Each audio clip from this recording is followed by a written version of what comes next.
එත්තක බුදුරුව දුටු කල නෙතිනේ වත්තක මල් දිදුවත් මදිකෙතනේ නෙත්තක වද සත හට තුන් සරණේ.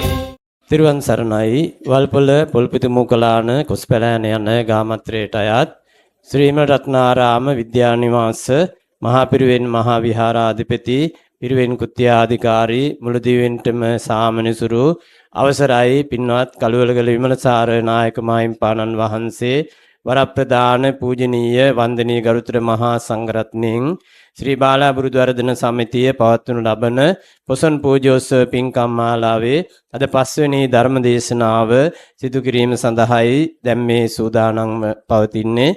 විශේෂයෙන්ම අද ධර්ම දේශනාව සඳහා වැඩම කොට වදාළ අපේ පඬිත හාමුදුරන් වහන්සේ අපි පිළිගත යුතුව තිබෙනවා. බොරලැස්ගමුව පැපිලියාන ශ්‍රී සුනේත්‍රා මහාදේව පිරිවෙන්ෙහි හිටපු පරිවිනාධිපති රාජකීය පඬිත ශාස්ත්‍රපති අවසරයි අපේ රාජාංගනේ පීදස්සී පඬිත හාමුදුරන් වහන්සේ අපි ශ්‍රී බාලා බුදුරදන සමිතිය වෙනුවෙන් දායක පින්තුන් වෙනුවෙන් මේ අවස්ථාවේදී තාමත්ම ගෞරවයෙන් යුක්තව පිළිගනු ලබනවා. ස්වාමීන් වහන්සේ පිළිගැනීම සඳහා කවුරුත් ශබ්ද නගලා සාදුකාරයක් පවත්වන්න. සාදු සාදු සාදු. ඒ වගේම අද දින දායකත්වයේ බාරගත් අපේ රාණිහිටියාරච්චි මහත්මිය පුතාලා දුවලා ඥාතින් හැම දිනාම මේ අවස්ථාවට සම්බන්ධ වෙනවා. හාමුදුරන් වහන්සේට දහත් වට්ටිය පූජා කොට ධර්ම දේශනාව සඳහා ආරාධනා කරන හැටියට අපි පින්වත් මහත්මයාට ආරාධනා කරනවා.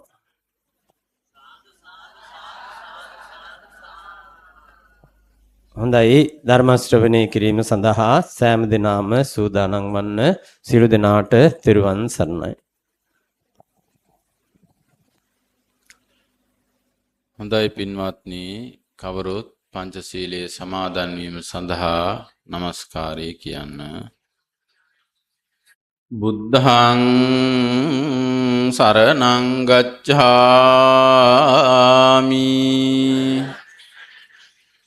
ධම්මං සරණං ගච්ඡාමි සංඝං සරණං ගච්ඡාමි ဒုတိယံ පි බුද්ධං සරණං ගච්ඡාමි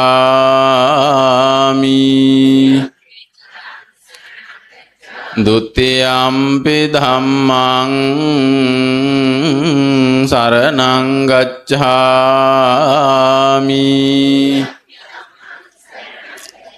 ဒုတိယံ පි සංඝං සරණං ගච්ඡාමි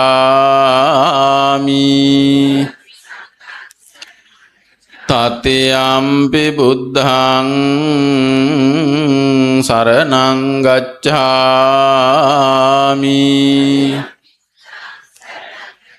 တတိယံ පි ධම්මං සරණං ගච්ඡාමි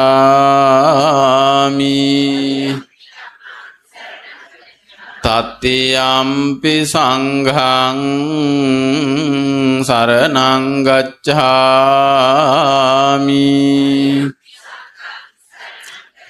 ปานาติปาตา เวรมณี สิกขาปดัง สมาธิยามิ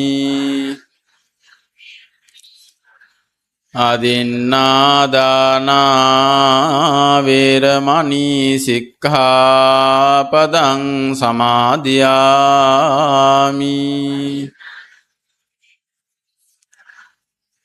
කාමේසු මිච්ඡාචාරා වේරමණී සික්ඛාපදං සමාදියාමි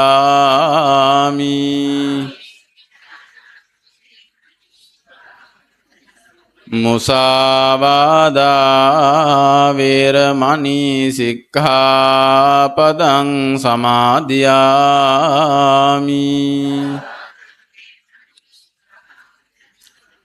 සුරාමේරය මජ්ජපමා දට්ඨානා වේරමණී සික්ඛාපදං සමාදියාමි.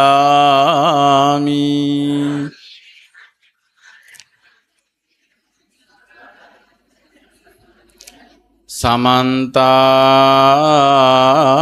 චක්කවාලේසු අත්‍රා ගච්ඡන්තු දේවතා සද්ධම්මං මුනි රාජස් සුනන්තු සග්ග මොක්ඛදං ධම්මස්සවන කාලෝ අයං භදංතා ධම්මස්සවන කාලෝ අයං භදංතා ධම්මස්සවන කාලෝ අයං භදංතා. නමෝ තස්ස භගවතෝ අරහතෝ සම්මා සම්බුද්දස්ස. නමෝ තස්ස භගවතෝ අරහතෝ සම්මා සම්බුද්දස්ස. නමෝ තස්ස භගවතෝ අරහතෝ සම්මා සම්බුද්දස්ස. ගටිකාරකෝ කුම්භකාරකෝ පන ආනන්ද පානාතිපාතා පටිවිරතා අදින්නාදානා පටිවිරතා කාමේසු මිච්ඡාචාරා පටිවිරතා මුසාවාදා පටිවිරතා සුරාමේරය මජ්ජපමා දට්ඨානා පටිවිරතාති.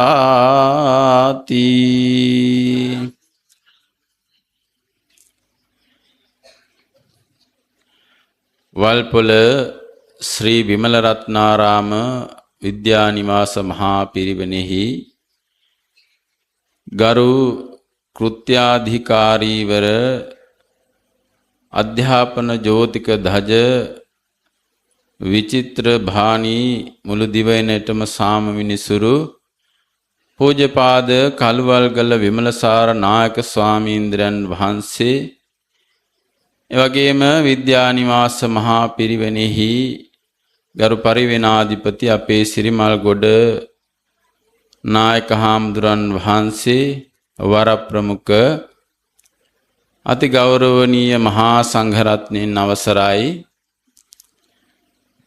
ශ්‍රද්ධාවන්ත සත්පුරුෂ ගුණගරුක පින්වත්නි, වල්පොල ශ්‍රී විමල රත්නාරාම විද්‍යානිවාස මහ පිරිවෙනෙහි ඇතුළත් කොට ඇති විහාරස්ථාන කේන්ද්‍ර කොටගෙන ගොඩනැගුණු බාලාභිවෘද්ධි වර්ධන සමිතිය මේ ඓතිහාසික වශයෙන් පවත්වන පොසොන් මහා පෙරහැර උතුම් පුණ්‍ය කර්මයේ 97 වෙනි පෙරහර පවත්වන මේ වර්ෂයේහි පවත්වන මහා පින්කම් අතරත ධර්මදේශනා මාලාවක්ද සිද්ධ කරන්නට යොදාගෙන එහි එක් ධර්මදේශනාවක් හැටියටයි මේ ධර්මදේශනාව පවත්වන්නට යෙදෙන්නේ.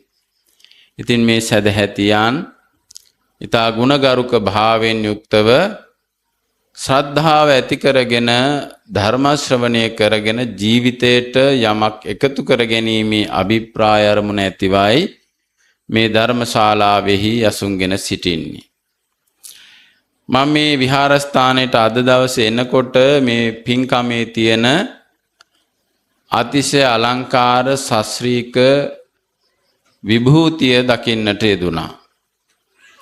මෙවැනි පින්කම් සිද්ධ වෙනවා අද බොහෝමත්ම අඩුයි අපේ බෞද්ධයන්ගේ ඒ පැරණි චාරිත්‍ර වාරිත්‍ර අනුකූලව පින්කම් දහම් සිද්ධ කරන විහාරස්ථාන විරලයි, බොහොම අඩුවටපත් වෙලා තියෙන්නේ.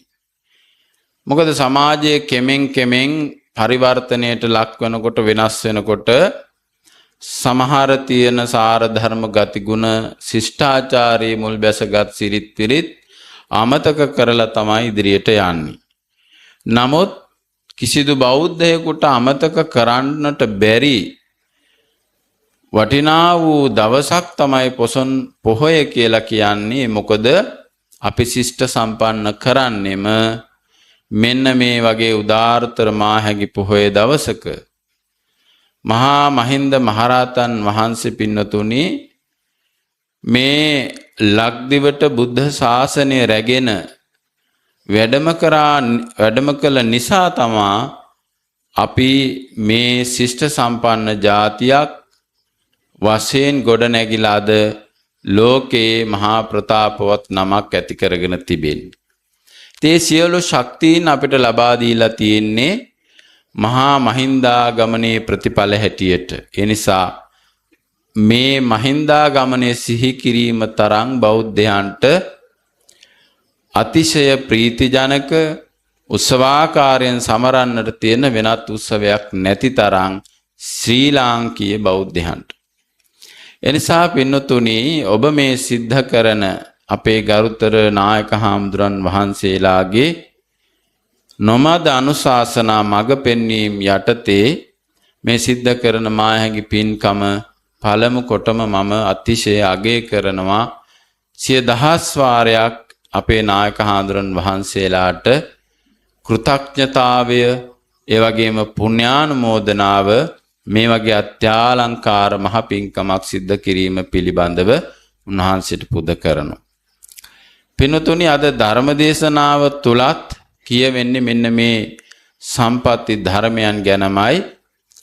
අපි කවුරුත් එකතු වෙලා පින්කම් කරන්නට ඒ වගේම කුසල් බලය වැඩි කරගන්නට තමයි නිරන්තරයෙන් මහන්සි වෙන්නට ඕනේ. බුද්ධ දේශනාවත් ඒකයි කත්තබ්බං කුසලම් බහුං බොහෝ පින් කටයුතුයි කියන එක.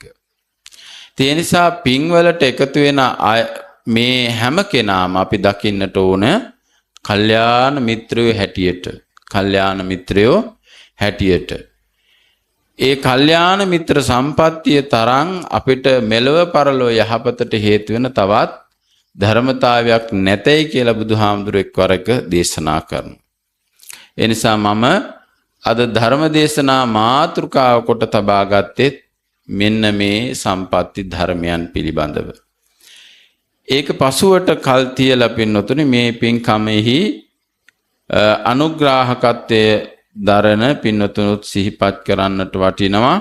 මොකද මේ පින්නතුන් හැම කෙනාටම අද දවසේ ධර්ම දේශනාවක් අහන්නට ඉඩ හසර වෙන්නේ ඒ ඇත්තන්ගේ ඉදිරිපත් වීම නිසා. වල්පොළ දුම්ලිය පොළ පාර මාවත පදිංචි රාණි හෙට්ටිආරච්චි මහත්මිය සහ දරු තිදෙනා වන ප්‍රියංකා දියණිය චතුර පුතුණුවන් සහ ලසන්ත පුතුණුවන් කියන මේ තුන් පළත් එකතු කරගෙන මෞතුමිය තමයි මේ උතුම් ධර්ම දේශනා පින්කමට අද අතහිත ගහලා අනුග්‍රහය දක්වලා මේ පින්කම යථාර්ථයක් කරන්නට අප කැප වුණේ. ඒ වගේම මේ බාලාභිවෘද්ධි වර්ධන සමිතිය මෙහෙවන මුළු දිවයිනටම සාමි මිනිසුරු පී.ඩබ්ලිව් සුසන්ත නිහාල් මහත්මයා, ප්‍රධාන ලේකම්තුමා විද්‍යාවේදී සජීව රුවන් මහත්මයා, භාණ්ඩාගාරිකතුමන් ආනන්ද තිස්ස සමරසිංහ මහත්මයා කියන මේ ඇත්තන්ගේ දූරදර්ශී මඟ පෙන්වීම මෙහෙයවීම තමයි මෙවැනි උත්කර්ෂවත් පින්කමක ඵලය ප්‍රතිඵලය අද ඔබට ඇහැට දකින්න ලැබිලා තියෙන්නේ. ඉතින් සුළුපටු කාලයක් නෙවෙයි මේක පවත්වාගෙන යනු ලබනවා කිව්වා 97 වතාවක් මේ අවුරුද්දට සිද්ධ කරලා තියෙනවා. ඉතින් මේක දීර්ඝ කාලයක් ඓතිහාසික වශයෙන් සිද්ධ කරන පින්කමක් නිසා මට වචන නැහැ මේ පිළිබඳව නැවත අගය කරන්නට ඒකේ වටිනාකම කියලා දෙන්නට. ඉතින් පින්නතුණි මේ උතුම් පින්කමට සමගාමීව තමයි මේ ධර්ම දේශනා පින්කම මේ පින්නතුන් පවත්වන්නට යෙදෙන්නේ.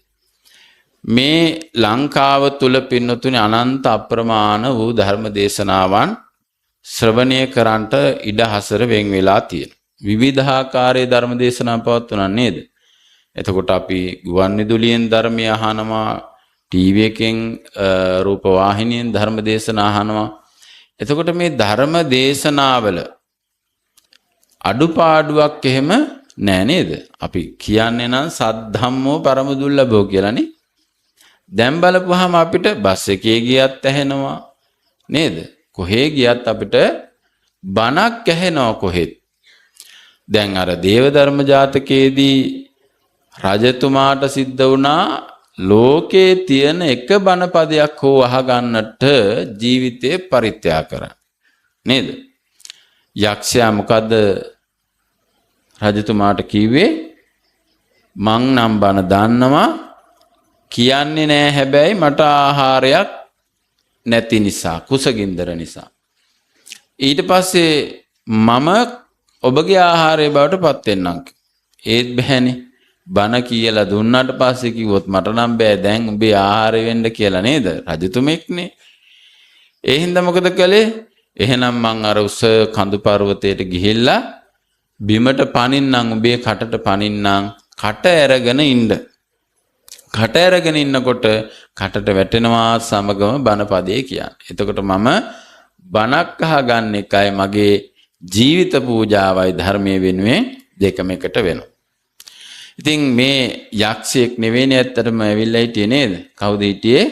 සක්‍ර දේවේන්ද්‍රයා. ඒ නිසා රජතුමාගේ දිවි ගැලවුණා. නමුත් බණපදයක් වෙනුවෙන් දිවි පරදුවට තියන්න ජීවිතේ පූජා කරන්නට සිද්ධ වුණා මේ දේව ධර්ම ජාතකයේදී මේ රජතුමාට.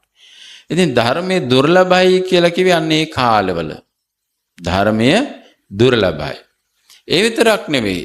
ධර්මයේ පින්නතුනි දැන් අපි මේ ශ්‍රී ලංකාවේ හැමතැනම බණපද ඇහෙනවා වුණාට ශ්‍රී ලංකාව කියන්නේ කොච්චර කුඩා රටක්ද නේද?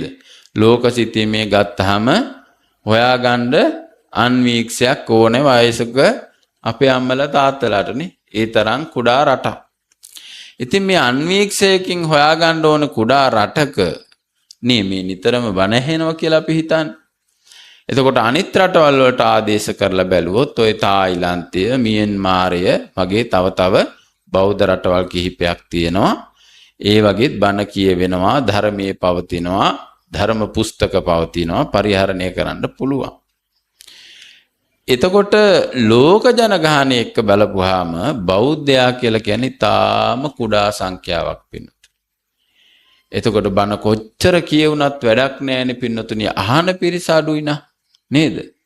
අහන පිරිස අඩුයි නම් බණ කොච්චර කියවුණත් වැඩක් නැහැ. එතකොට දැන් තේරෙනවද සද්ධර්මයේ පරම දුර්ලභයි කියලා කිව්වේ ඇයි කියලා? නේද? ටික මේක කුඩා වෙනවා.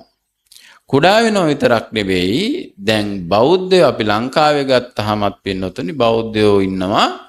බෞද්ධයන්ගෙන් කීයෙන් කී දෙනාද පින්නතුනි බණ අහන්නේ?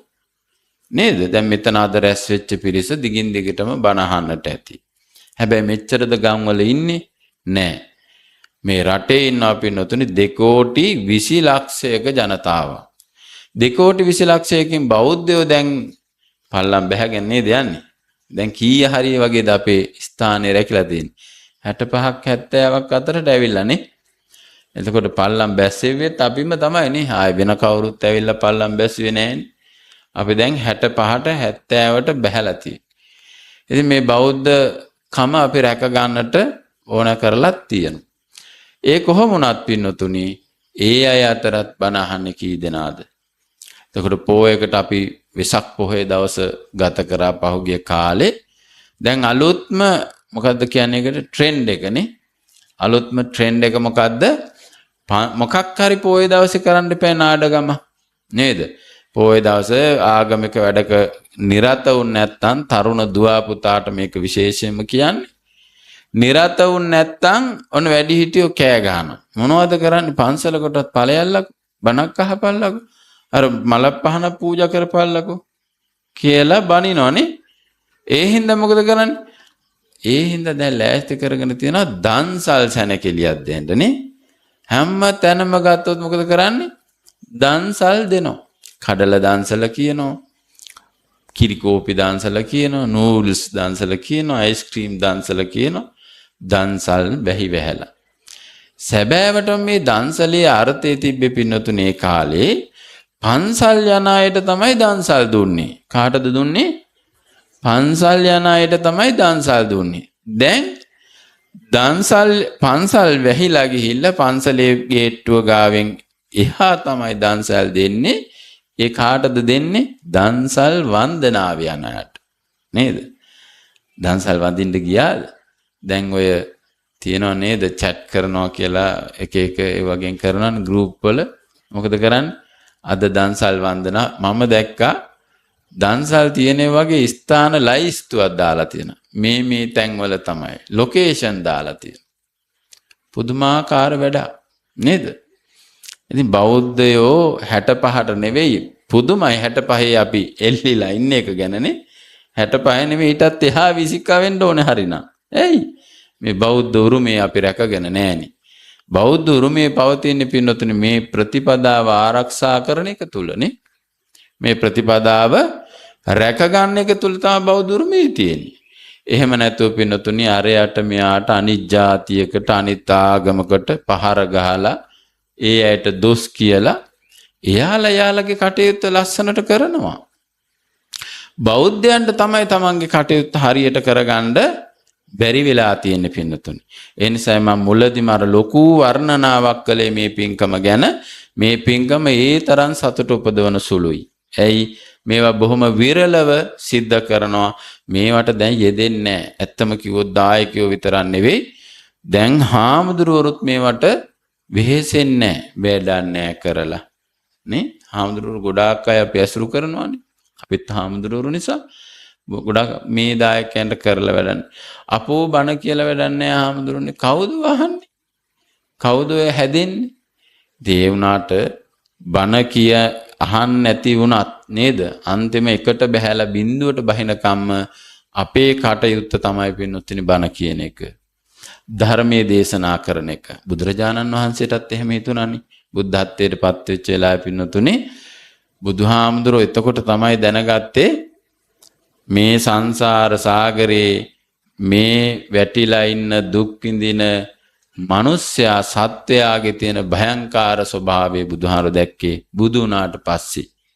බුදු වුණාට පස්සේ බුදුහාමුදුරුවෝ දැනගත්තා තමන් මේ අවබෝධ කරගත්ත පරම ගම්භීර වූ ධර්මයේ ඥානය මේ පෘථග්ජනයන්ට කියන්න බෑ මට. කියන්න ගියොත් මම වෙහෙස කර වෙලා වෙහෙසටපත් වෙලා ක්ලාන්ත වෙලා වැටෙනවා කියලා බුදුහාරෝ මුල්ම අවස්ථාවේ කල්පනා කළා. ඒ වෙලාවේ බඹලොවින් බ්‍රහ්මයෝ ඇවිල්ලා තමයි ආරාධනා කළේ නෑ ස්වාමීනි මේක අවබෝධ කරගන්න පුළුවන් තරම් අයත් මේ සමාජයේ ඉන්නවා. ඒ නිසා ඔබ වහන්සේ උකටලී නොවී ධර්ම දේශනා කරන්න. අන බුදුහාමුදුරුවෝ ඒ බ්‍රහ්ම ආරාධනය නිසා තමා පින්නතුනි ධර්ම දේශනා කරනවා කියලා හිතුවේ. අදත් තියෙන්නේ පින්නතුනි අන්න ඒ වගේ දුර්ලභ අවස්ථාවක් තමයි අපිට උදා වෙලා තියෙන්නේ මේ හැම අතින්ම බුදුහාමුදුරුවෝ පෙන්වලා දුන්න දුර්ලභ අවස්ථා. එතකොට බලන්න බුදුහාරෝ දේශනා කරනවා මනුස්ස උත්පාදය කියලා කියන්නේ දුර්ලභ කාරණයක්. ඉතින් අපි මනුස්ස භවයක් ලැබලා තියෙනවා. ඊළඟට බුදුහාරෝ දේශනා කරනවා දුර්ලභා කන සම්පatti. මොකද්ද කිව්වේ? ක්ෂණ සම්පත්තිය කියන එක තාම දුර්ලභ කාරණයක් කියලා. ක්ෂණය කියලා කියන්නේ මොහොතනි පින්නතුනේ. ක්ෂණයක් කියන්නේ ඇසිල්ලක් මොහොතක් එක් නිමේෂයක්. ඉතින් මේ එක් නිමේෂයක් ඇසිල්ලක් මේ වාගේ තියෙන වටිනාකම පින්නතුනි කියලා නිම කරන්න බෑ. යම්කිසි කාලයක තියෙන වටිනාකම අපිට තේරෙන්න යම් යම් නිශ්චිත මොහොතවල් වෙනවා. උදාහරණයකට කිව්වොත් ඊයේ පෙරේදා ප්‍රතිඵලාවනේ නේද? සාමාන්‍ය පෙළ විභාගයේ ප්‍රතිඵල. ඒ ළමයෙක් ෆේල් වෙච්ච ළමයෙක් අහලා බලන්නකො අවුරුද්දක වටිනාකම කොච්චරද කියලා. අන්න යාට දැන් තේරිලා තියෙනවා අවුරුද්දක් කියන එක කොච්චර වටිනවද කියලා. ඇයි? දැන් තව අවුරුද්දක් මහන්සිලා විභාග ලියන්න ඉපේ නේද? අර පණ දාගෙන පාඩම් කරලා නිදි මරාගෙන අම්මලාගෙන් බැනුම් අහගෙන ගුරුවරුන්ගෙන් බැනුම් අහගෙන ගුටි කකා පාඩම් කරලා විභාගේ අසමත් වුණාට පස්සේ අර කැප කරපු අවුරුද්දක කාලේ අපති ගියා. එහෙනම් මොහොතක තියෙන දැන් කොතනද මොහොත වැරදුනේ දරුවට? විභාග ලියපු අවස්ථාව නේද? එහෙනම් මොහොතක තියෙන වටිනාකම අවබෝධ කරගන්න පුළුවන්. දැන් අර බුදුහාමුදුරුවෝ කියනවා දීගා ජාග රතෝ රත්ති. නිදාගනින් නිදිමරාගෙන ඉන්න කෙනා තමයි රාත්‍රී දිග දන්නේ. නිදිය ගන්න එක්කෙනා දන්නවද ඒක? නෑනේ පින්නතුනි. අපි මේ ඇඳේ නිදා ගන්නවා උදේ බෙල් එක වදිනවා. කීයද 6යි වෙලාව.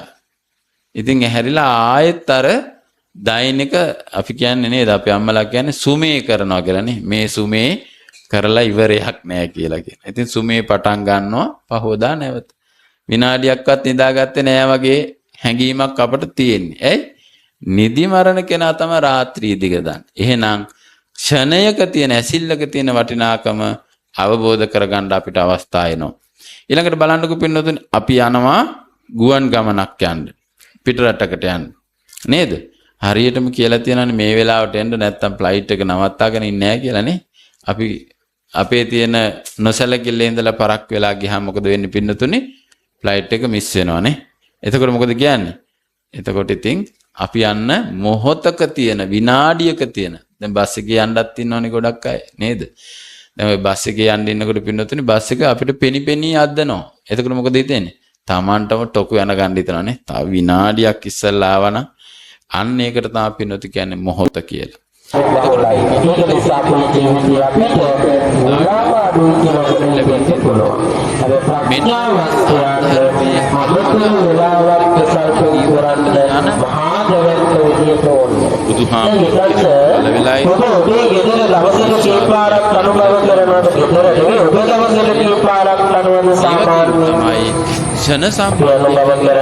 ක්ෂණ සම්පත්තිය කියන එක ලබා ගන්න එක තරම් අමාරු වැඩක් නෑ පින්නතුනි. ඇයි?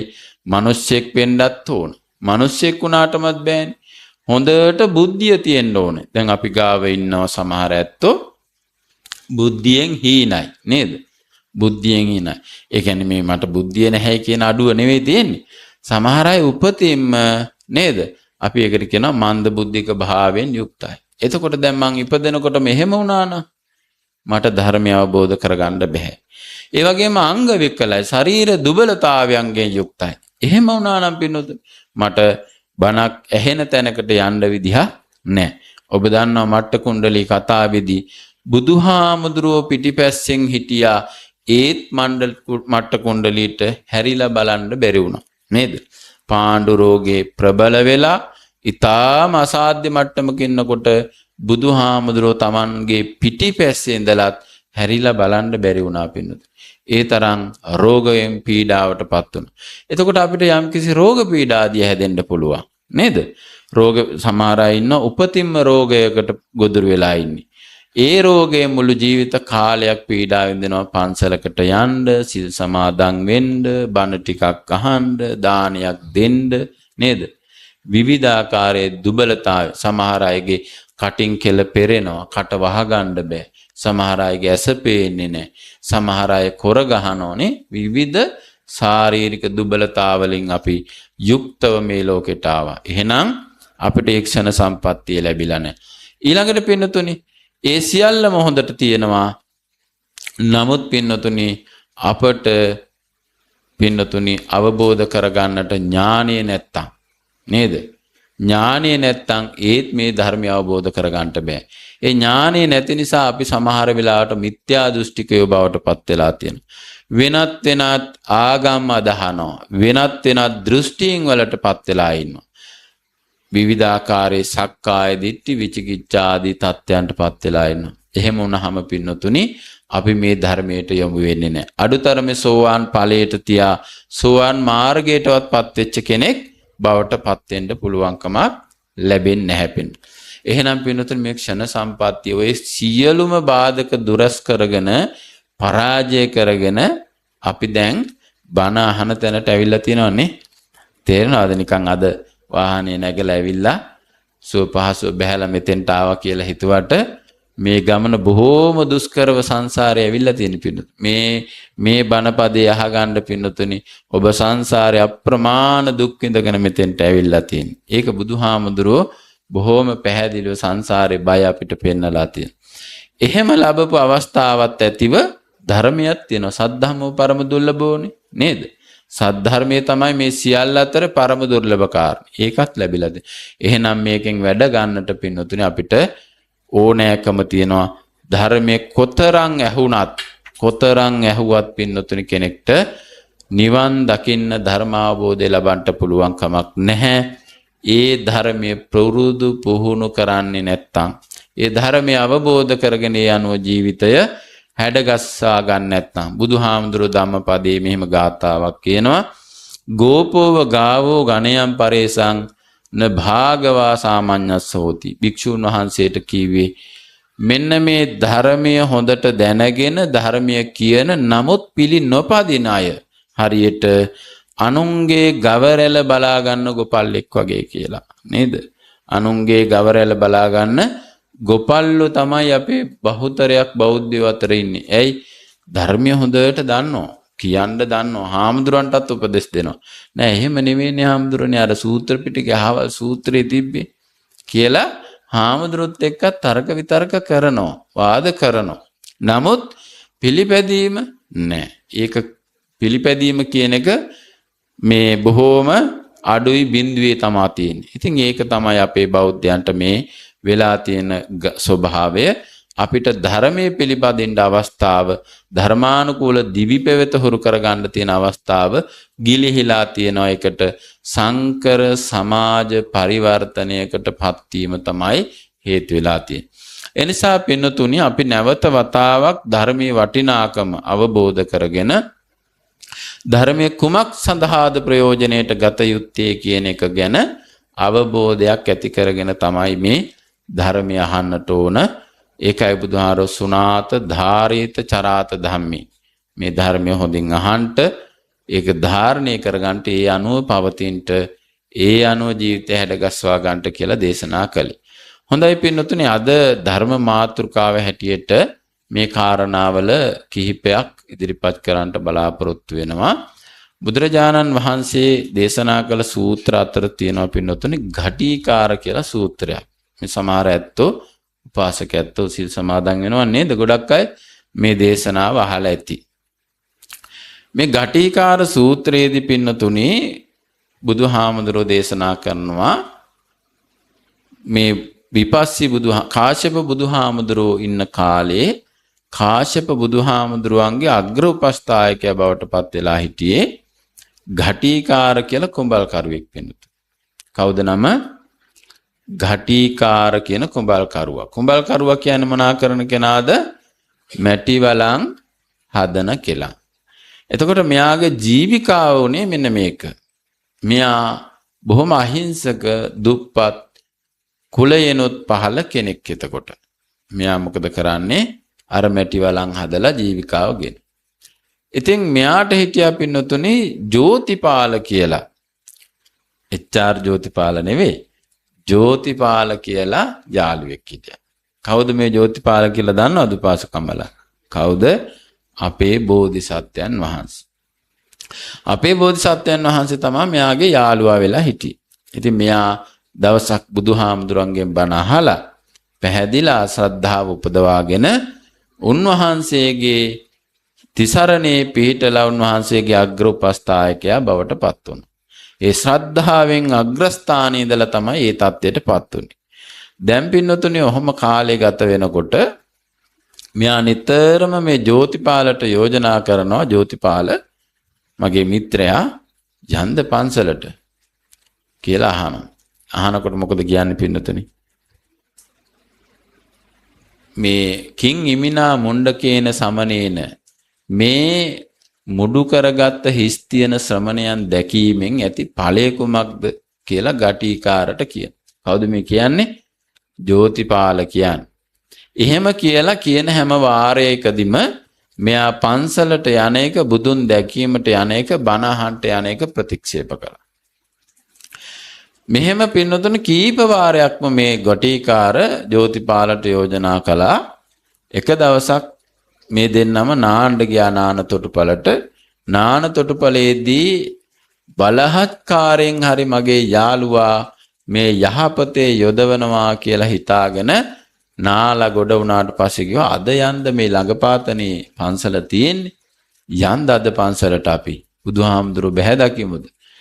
ආයෙත් අර කතාවම කිව්වා. ඒ පාර නම් ඝටිකාර මොකද කිව්වේ? අර අපිට තරහ ගියාම කොලර් එකෙන් අල්ලගන්නේ මෙහෙම කළා නේද? කොලර් එකෙන් අල්ලගෙන, රෙදි වලින් අල්ලගෙන එයාට මේ බමුණෙක්නේ ජෝතිපාල කියන්නේ බ්‍රාහ්මණෙක් බමුණු ආගමික. කොණ්ඩේ වවලා තිබ්බ. කොණ්ඩත් ඔහම කරලා කැරලි ගහලා අල්ලගෙන අද නම් එන්න ඕනේ යන්න කියලා තර්ජනය කළා. ඒ පාර ජෝතිපාලත් ටිකක් බය වෙලා මේ යාළුවා වෙනදනම් කිව්වහම නිහඬව ඉන්නවා. අද නම් මට තර්ජනය කරපු හින්දා මොකක් හරි රහසක් ඇති මේ පන්සලේ. යම් බලන්න කියලා ගියා. ගිහිල්ලා පින්නතුනි බණ ඇහුවා. බණ ඇහලා දැන් එනවා දෙන්න. එන ගමන් අහනවා ගටිකාරගේ ඔබ මේ පුදුමාකාර කෙනෙක් නේ. මෙච්චර මිහිරි සද්ධර්මයක් තියෙද්දි ඇයි ඔබ පැවිදි වෙන්නේ නැත්තේ? මේ බුදුහාරන්ට පළු යන්න බැන බැන හිටු මිනිහානේ එක බණයි ඇව්වේ. දැන් ඔන්න වෙනස් වුණා. එතකොට වෙනස් වෙලා මෙයා කියනවා ඔබ ඇයි පැවිදි වෙන්නේ නැත්තේ? එතකොට කිව්වා ඔබ දන්නවනේ යාළුවා මගේ අම්මයි තාත්තයි දෙන්නම අන්ධයි. ඒ දෙන්න රැක ගන්න ඉන්නේ, ඒ දෙන්න බලා ගන්න ඉන්නේ මං විතරයි. එහෙනම් මට පැවිදි වෙන්න බෑ. අනිත් සියලුම දේවල් ශ්‍රද්ධාවෙන් ගෞරවයෙන් මං කරනවා. දැන් අද මොකද මේ ගමේ සමාජයේ දැන් ලොකු හාමුදුරුවෝ අහනවා සමහර ඇත්තන්ගේ ඇයි උපාසකම්ම සිල් ගන්නවත් දෙන්නේ නැති? දැන් 70වත් පැනලානේ. කොහෙන්ද අපේ හාමුදුරුවෝ? අපේ කෙලීගේ කෙල්ල ඉන්නෝනේ. කෙලීගේ කෙල්ල. ඔව් දැන් මොන්ටිසෝරි ඉන්නේ. ඉතින් ඒ කෙලීගේ කෙල්ල බලන්න වෙලා තියෙන්නේ මේ නාකි කෙල්ලට නේද? නාකි කෙල්ල තමයි එයා බලන්නේ. ඉතින් එයාට කවදාවත් නිවන් දකින්න දෙන්නේ නැහැ මේක අපි. එයාට වෙන්නේ හැමදාම මේ බැල මෙහෙවරේ කර කර ඉන්නේ. දැන් බලන්නකෝ බුදුහාමුදුරන්ගේ මහා සුපින ජාතකයේ ජාතක පාළියේ තියෙන සුපින ජාතකය කියලා එක අර කොසල් රජුරෝ දැක්ක හීනදාසියේ තියෙන්නේ මේ කතාව. ඒකෙදි පින්නතුනි මේ කොසල් රජුරෝ දකින්න හීනයක් එදාම උපත ලැබූ වස්සාගෙන් කිරි උරා බොන වැස්සියක් දැක්කා. එදාම උපන් වහුපැටියාගෙන් කිරි බොන වැස්සියක් දැක්කා හීනේ. බුදුහාඳුරන්ගේ මේකේ ප්‍රතිඵලය ගැන අහනකොට බුදුහාර කිව්වා මොකද්ද කිව්වේ? ඒ ඔන්න ඔය කියපු අය ගැන තමයි කිව්වේ නේද? අනාගතේ මෙන්න මෙහෙම අමුතු જાතියේ දරුවෝ කට්ටියක් බිහි වෙනවා. එයාලා අම්මලා තාත්තලාව තියාගන්නේ ගේ බලා ගන්න. තමන්ගේ දරුවෝ බලා ගන්න. ඒ වෙනුවෙන් බත් වැටුපාදිය දෙනවා. මොනවද බත් ටිකක් දෙනවා නේද? ලෙඩට බෙහෙත් ටිකක් ගෙනල්ලා දෙනවා. ඒ වගේ නේ? වැඩ කාර්යයටත් අපේ ටික කරනවනේ. දැන් වැඩ කාර්යයේ ගෙදර ඉන්නවා නම් බත් දෙන්නේ නැද්ද? කන්න බොන්න දෙනවා. ඊළඟට ඒ වැඩ කාර්යයට දෙන්නේ නැද්ද? පඩි දෙන්නේ නැද්ද? මුදල් හදල් දෙන්නේ නැද්ද? දෙනවා. බෙහෙත් ලෙඩක් දුකක් වුණොත් ගෙන බෙහෙත් ටිකක් දෙන්නේ නැද්ද? දෙනවා. එහෙනම් දැන් සමහර අය කියනවා අනේ අපි කණ්ඩ දෙනවා බොණ්ඩ දෙනවා ලෙඩ වුණොත් බෙහෙත් අරන් දෙනවා තව මොනවද හාමුදුරනේ කරන්න කියන්නේ අම්මලාට කරේ තියන් ඉන්නද කියන්නේ ඔහොමත් තානෝනේ අම්මා තාත්තා කරේ තියන් ඉන්නද කියන්නේ කියලා බුදුහාමුදුරු කියනවා පින්නතුනි මේ ලෝකේ දෙන්නෙක් ඉන්නවා ඇත්තටම කරේ තියාගෙන මුළු ජීවිත කාලයේම සියලු කැතකුණු අතගාලා කවලා පොවලා පෝෂණය කරලා සියලු දේ බලලා කරෙන් බස්සවන්නේ නැතිව තියාගෙන හිටියත් ඒ දෙන්නා කළ උපකාරය අමතක කරන්න බැරි දෙන්නෙක් ඒකේ ණය ගෙවන්න බැරි දෙන්නෙක් ඉන්නවා කිව්වා කවුද? මාතුච්ච පිතුච්ච අම්මයි තාත්තයි. තේරෙනවද? ඒක වාක්‍යයට කිව්වට කරේ තියන් ඉන්නද කියන්නේ කියලා ඇත්තටම කරේ හිටියා කරේ තියාගෙන සැලකුවත් ණය ගෙවන්න බැරි දෙන්නෙක් තමයි අම්මයි තාත්තා. ඒකනේ පින්නතුනේ බුදුහාඳුර පහළ වෙන යුගයේ තිබුණා පින්නතුනේ විවිධ ආගම්වාද 62ක් තිබ්බලු. දැන් අපිට කීයක් තියෙනවද මහත්තයා?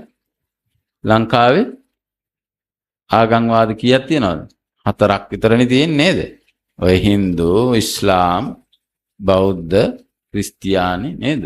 කතෝලික කියලා කොටහක් තියෙනවා. දැන් 4ක් තිබිලා අපි ගහගන්න ගහගැනිලා පේනවන්නේ.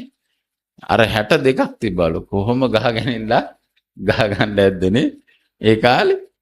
ඕ ගහගන්න කියන්නේ බුදුහාමුදුරුවෝ තරුණ ශාස්ත්‍රවරයෙක් හැටියට පහළ වෙනකොට ඒ ආගම් වල එක හැප්පෙන්න තමයි උන්වහන්සේ ධර්ම දේශනා කළේ. ඉතින් බුදුහාමුදුරු ඒ සමාජයේ සමහර සම්මතයන් තිබුණා, පිළිගත් සම්මතයන් තිබ්බා. ඒවා ඒ මිනිස්සු ඒ විදිහටම පිළි අරගෙන ඉවරයි. බුදුහාර පහළ වෙනකොට පිළි අරන් ඉවරයි. ඒවා ආය නැති කරන්න අමාරු. ඒ හින්දා බුදුහාමුදුරු ඒවට නව අර්ථකථනයක් දුන්නා. එකක් තමයි මහා බ්‍රහ්මයා කියන සංකල්පයක් තිබුණා. ඒ සංකල්පේ මහා බ්‍රහ්මයා තමයි උතුම් ශ්‍රේෂ්ඨ නේද? දැන් සමහර ආගම් වල කියනවා ශිව දෙවියෝ තමයි ශ්‍රේෂ්ඨයා. විෂ්ණු දෙවියෝ තමයි ශ්‍රේෂ්ඨයා. එහෙම නැත්නම් අහවල් දෙවියෝ තමයි ශ්‍රේෂ්ඨයා. සාමයේ ආගම ඔය වගේ විවිධ නම් තියෙනවනේ ආගම් වලට නේද? එතකොට ඒ පුද්ගලයා ශ්‍රේෂ්ඨයා කියලා කියනවා. ඒ වගේ බමුණු ආගමෙත් තිබුණා මහා බ්‍රහ්මයා තමයි ශ්‍රේෂ්ඨයා. බුදුහාමුදුරුවෝ මේකට නව අර්ථයක් සැපෙව්වා. මොකද මේ මහා බ්‍රහ්මයා තමයි ශ්‍රේෂ්ඨයා කියන සංකල්පය හදවත් තුළ බැහැලා තිබ්බේ වෙද්දී. ඒ සංකල්පය බුදුහාර අලුත් කරා. මහා බ්‍රහ්මයා සතු ගුණ මේ ලෝකේ තියෙන කෙනෙක් ඉන්නවා නම් ඒ කවුද කිව්වේ? අම්මයි තාත්තයි. ඒ විතරක් නෙවෙයි, මේ අනිත් ආගමේ සංකල්ප විතරක් නෙවෙයි. බුදුරජාණන් වහන්සේ තමයි මේ ආගමේ ඉන්න, මේ ධර්මයේ ඉන්න, මේ දර්ශනයේ ඉන්න ශ්‍රේෂ්ඨයා. කවුද අපි? ශාස්ත්‍රූන් වහන්සේ. කතෘ ආගමික කතෘවරයා කවුද? බුදුහාමුදුරු. ඉතින් බුදුරජාණන් වහන්සේ ආරක්ෂාවනද කියලා හිතන්නකො. සමාන එතකොට හිත තියෙන අසත් සිතුවිලි නේද? අකුසල සිතුවිලි වලින් අතර බුද්ධ ආරක්ෂා කරන ආරක්ෂක පවරක් තමයි සීලය කියලා කියන්නේ. දැන් කල්පනා කරලා බලන්න ධර්ම ශ්‍රවණය සැලකීම කියන එක අත්‍යවශ්‍යයෙන්ම සමාජ ධර්මයක්, ගුණ ධර්මයක්, ශ්‍රේෂ්ඨ ධර්මයක්, නිවනට හේතු කාරණා වෙන ධර්මයක් හැටියට තිබුණා. ඒ නිසා අර සමහර ඇත්තෝ කියන නේද? සමහර අය කණ්ඩ බොණ්ඩ දීලා එහෙම හිතනවා. සමහර අය එයාලගේ දේවල් කරලා දෙනවා, තව මොනවද කියලා අහනවා. නමුත් ඒ ප්‍රමාණවත් නැහැ දෙමව්පියෝ රැක බලා ගන්නවා කියන එක. එහෙනම් දෙමව්පියෝ රැක බලා ගන්නවා කියන්නේ පින්නතුනි දෙමව්පියන්ගේ ඕනෑපාකම් ඉෂ්ට කරනවා විතරක් නෙවෙයි, දෙමව්පියන්ගේ හිත රිදවන්නේ නැතිව ඒ අයගේ ධර්මයන් ඉදිරියට ගෙනියන එක. එයාලා ලබා දුන්න ගුණ යහපත්කම් වල පිහිටලා තමන්ගේ ජීවිතය සකස් කරගන්න එක. එහෙනම් කල්යාණ මිත්‍ර ධර්මතාවයකින් යුක්තව දරුවන්ට අම්මත් තාත්තත්, තාත්තා අම්මට දුව පුතත් පින්නතුනි කල්යාණ මිත්‍රයන් බවට පත් වෙන්න ඕනේ. වරද දැකලා ඒ වරදෙන් දුරස් කරගන්න, හොඳ යහපත් දේ කියා දෙන්න, පින් දහම් කරන්න යොමු කරන්න. අන්න ඒ සම්බන්ධතාවය තමයි දෙමව්පියන්ගේ තියෙන්නට. ඉතින් ඒ විදිහට පින්නතුනේ මෙන්න මේ මව්පියන්ට උපස්ථානීය කරන එක ගැන ගටිකාර බොහොම ඉහළින් ඒ ගුණ ධර්මයේ පිහිටලා කටයුතු කළා. ඒ නිසාම ගටිකාරට පිහිට ආරක්ෂාව ආශිර්වාදය තිබුණා. ඉතින් ඊට පස්සේ ජෝතිපාල අහනවා පින්නතුනේ ඔබට ඒ වගේ ප්‍රශ්නයක් තියෙනවා නම් මම මහාන වෙනවා කියලා එයා ගිහලා මහාන වුණා පින්න. මහාන වෙලා දැන් පන්සලේ ඉන්නකොට පින්නතුනේ මේ රටේ රජුරෝ කවුද? කොසල් රජුරෝ. කෝසල ජනපදයේ තමා මේ ගටිකාර හිටපු ගම තිබුණේ. ඉතින් රජතුමා දවසක් පන්සලට ඇවිල්ලා මේ පිරිස මැද ඉඳගෙන බණ අහලා බුදුරජාණන් වහන්සේගේ ධර්මයට පැහැදිලා ආරාධනා කළා තමන්ගේ මාලිගාවේ දානයකට වඩින්නට කියලා. දැන් පින්නතුනි රජතුමාගේ ආරාධනාව පරිදි බුදුරජාණන් වහන්සේ මාලිගාවට වැඩම කරලා දානේ වැළඳුවා. දානේ වැළඳලා බණ දේශනා කළාට පස්සේ රජතුමාට බොහෝම ප්‍රීතියක් ඇති වුණා.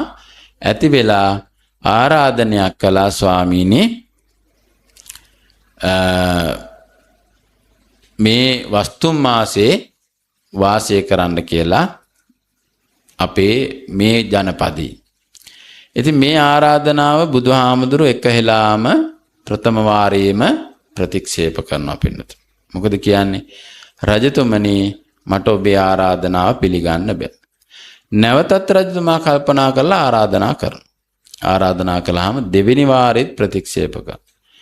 තුන්වෙනි වාරෙදිත් ආරාධනා කරනකොට බුදුහාමුදුරුවෝ ප්‍රතික්ෂේප කරනවා. දැන් කවුද මේ පින්නතුනේ ආරාධනා කරන්නේ? රටේ රජතුමා. නේද? රටේ රජතුමා කියද්දිනොත් බුදුහාමුදුරුවෝ පිළිගත්තේ නැති එක ගැන රජතුමාට තරහ යනවද නැද්ද?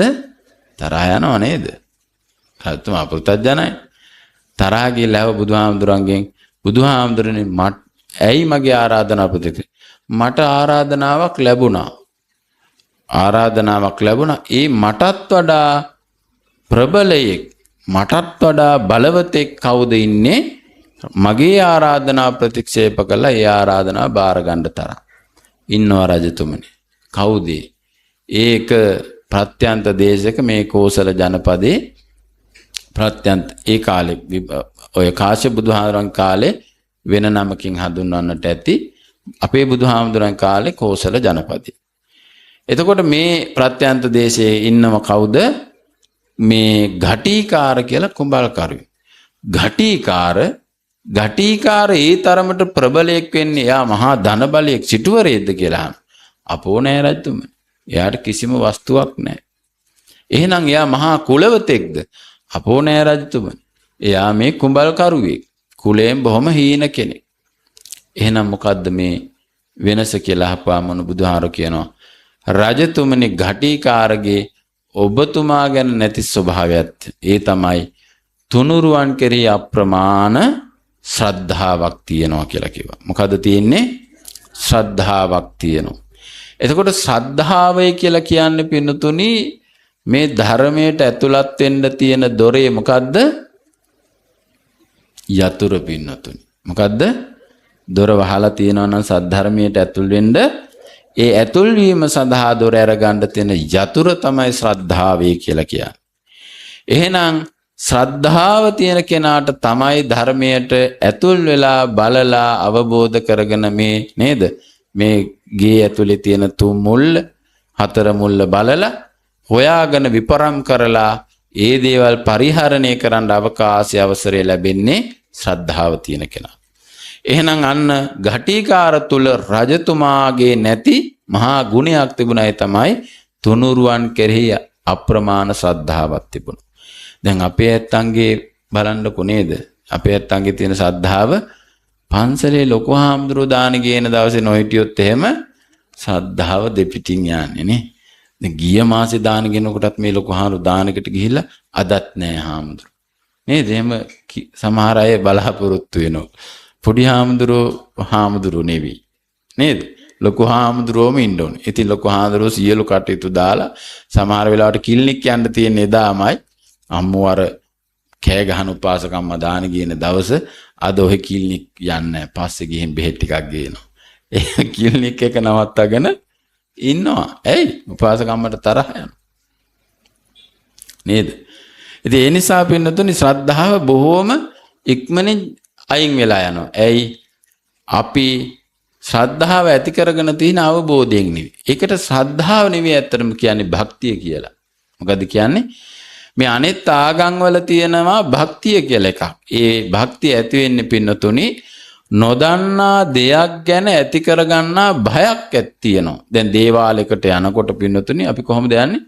දේවාලයට යනකොට හොඳට සින්දු කියාගෙන නේද? දැන් කතරගම යනවා කියලා හිතන්නකො. සින්දු කියාගෙන බෙර ගහගෙන නේද? තවොන්නම් පිරිමි ඇත්තෝ සප්පායන් වෙලා නේද? වැනි යනවා. දේවාලයට කිට්ටු වෙන්න අට්ටික බැඳ ගන්නවා, කට වහ ගන්නවා.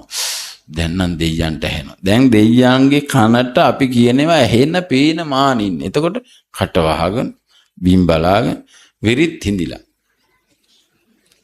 වෙන එකක් තියලා යනවා ළඟට නේ. ගිහිල්ලා මොකද කරන්නේ? දැන් දෙයියෝ බලාගෙන ඉන්නේ. නේද? දැන් ওই ඇතුලේ ඉන්න දෙයියෝ හදපු බාසුන් නැහැ ඉන්නවනේ. නේද? බාසුනක මුන් වගේ මේ දෙයියෝ මං හැදුවේ නේද? කන හැදියේ මං, කට හැදියේ මං, දෙයියන්ගේ ඔටුන්න තිබ්බේ මං, ඇඳුම් ඇන්දේවේ මං, නිර්වස්ත්‍රයෙන් ඉස්සෙල්ලා ඉන්නේ දෙයියෝ. සියල්ල කලේ මම බාසුන් නෑ කල්පනා කරනද මේ මිනිස්සුන්ට මොකද්ද මේ වෙලා තියෙන්නේ? මං හදපු දෙයියෝ ගාවට යනකොට. නේද? ඒ වගේ ඒකට කියන්නේ නොදන්නාකම නිසා ඇති කරගන්න භයට භක්තිය කියන. ශ්‍රද්ධාවේම දෙයක් නෙවෙයි පින්නතු.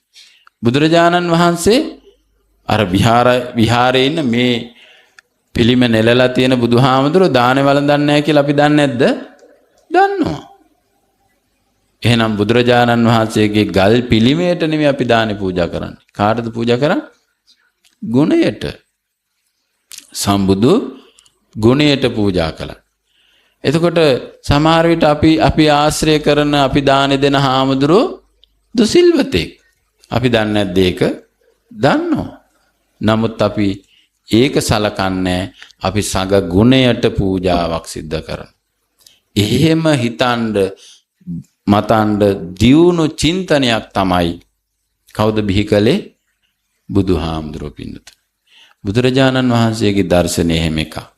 එහෙම දියුණු විදිහට හිතලා තමයි මේ ධර්මය අපි පිළිපදින්නට.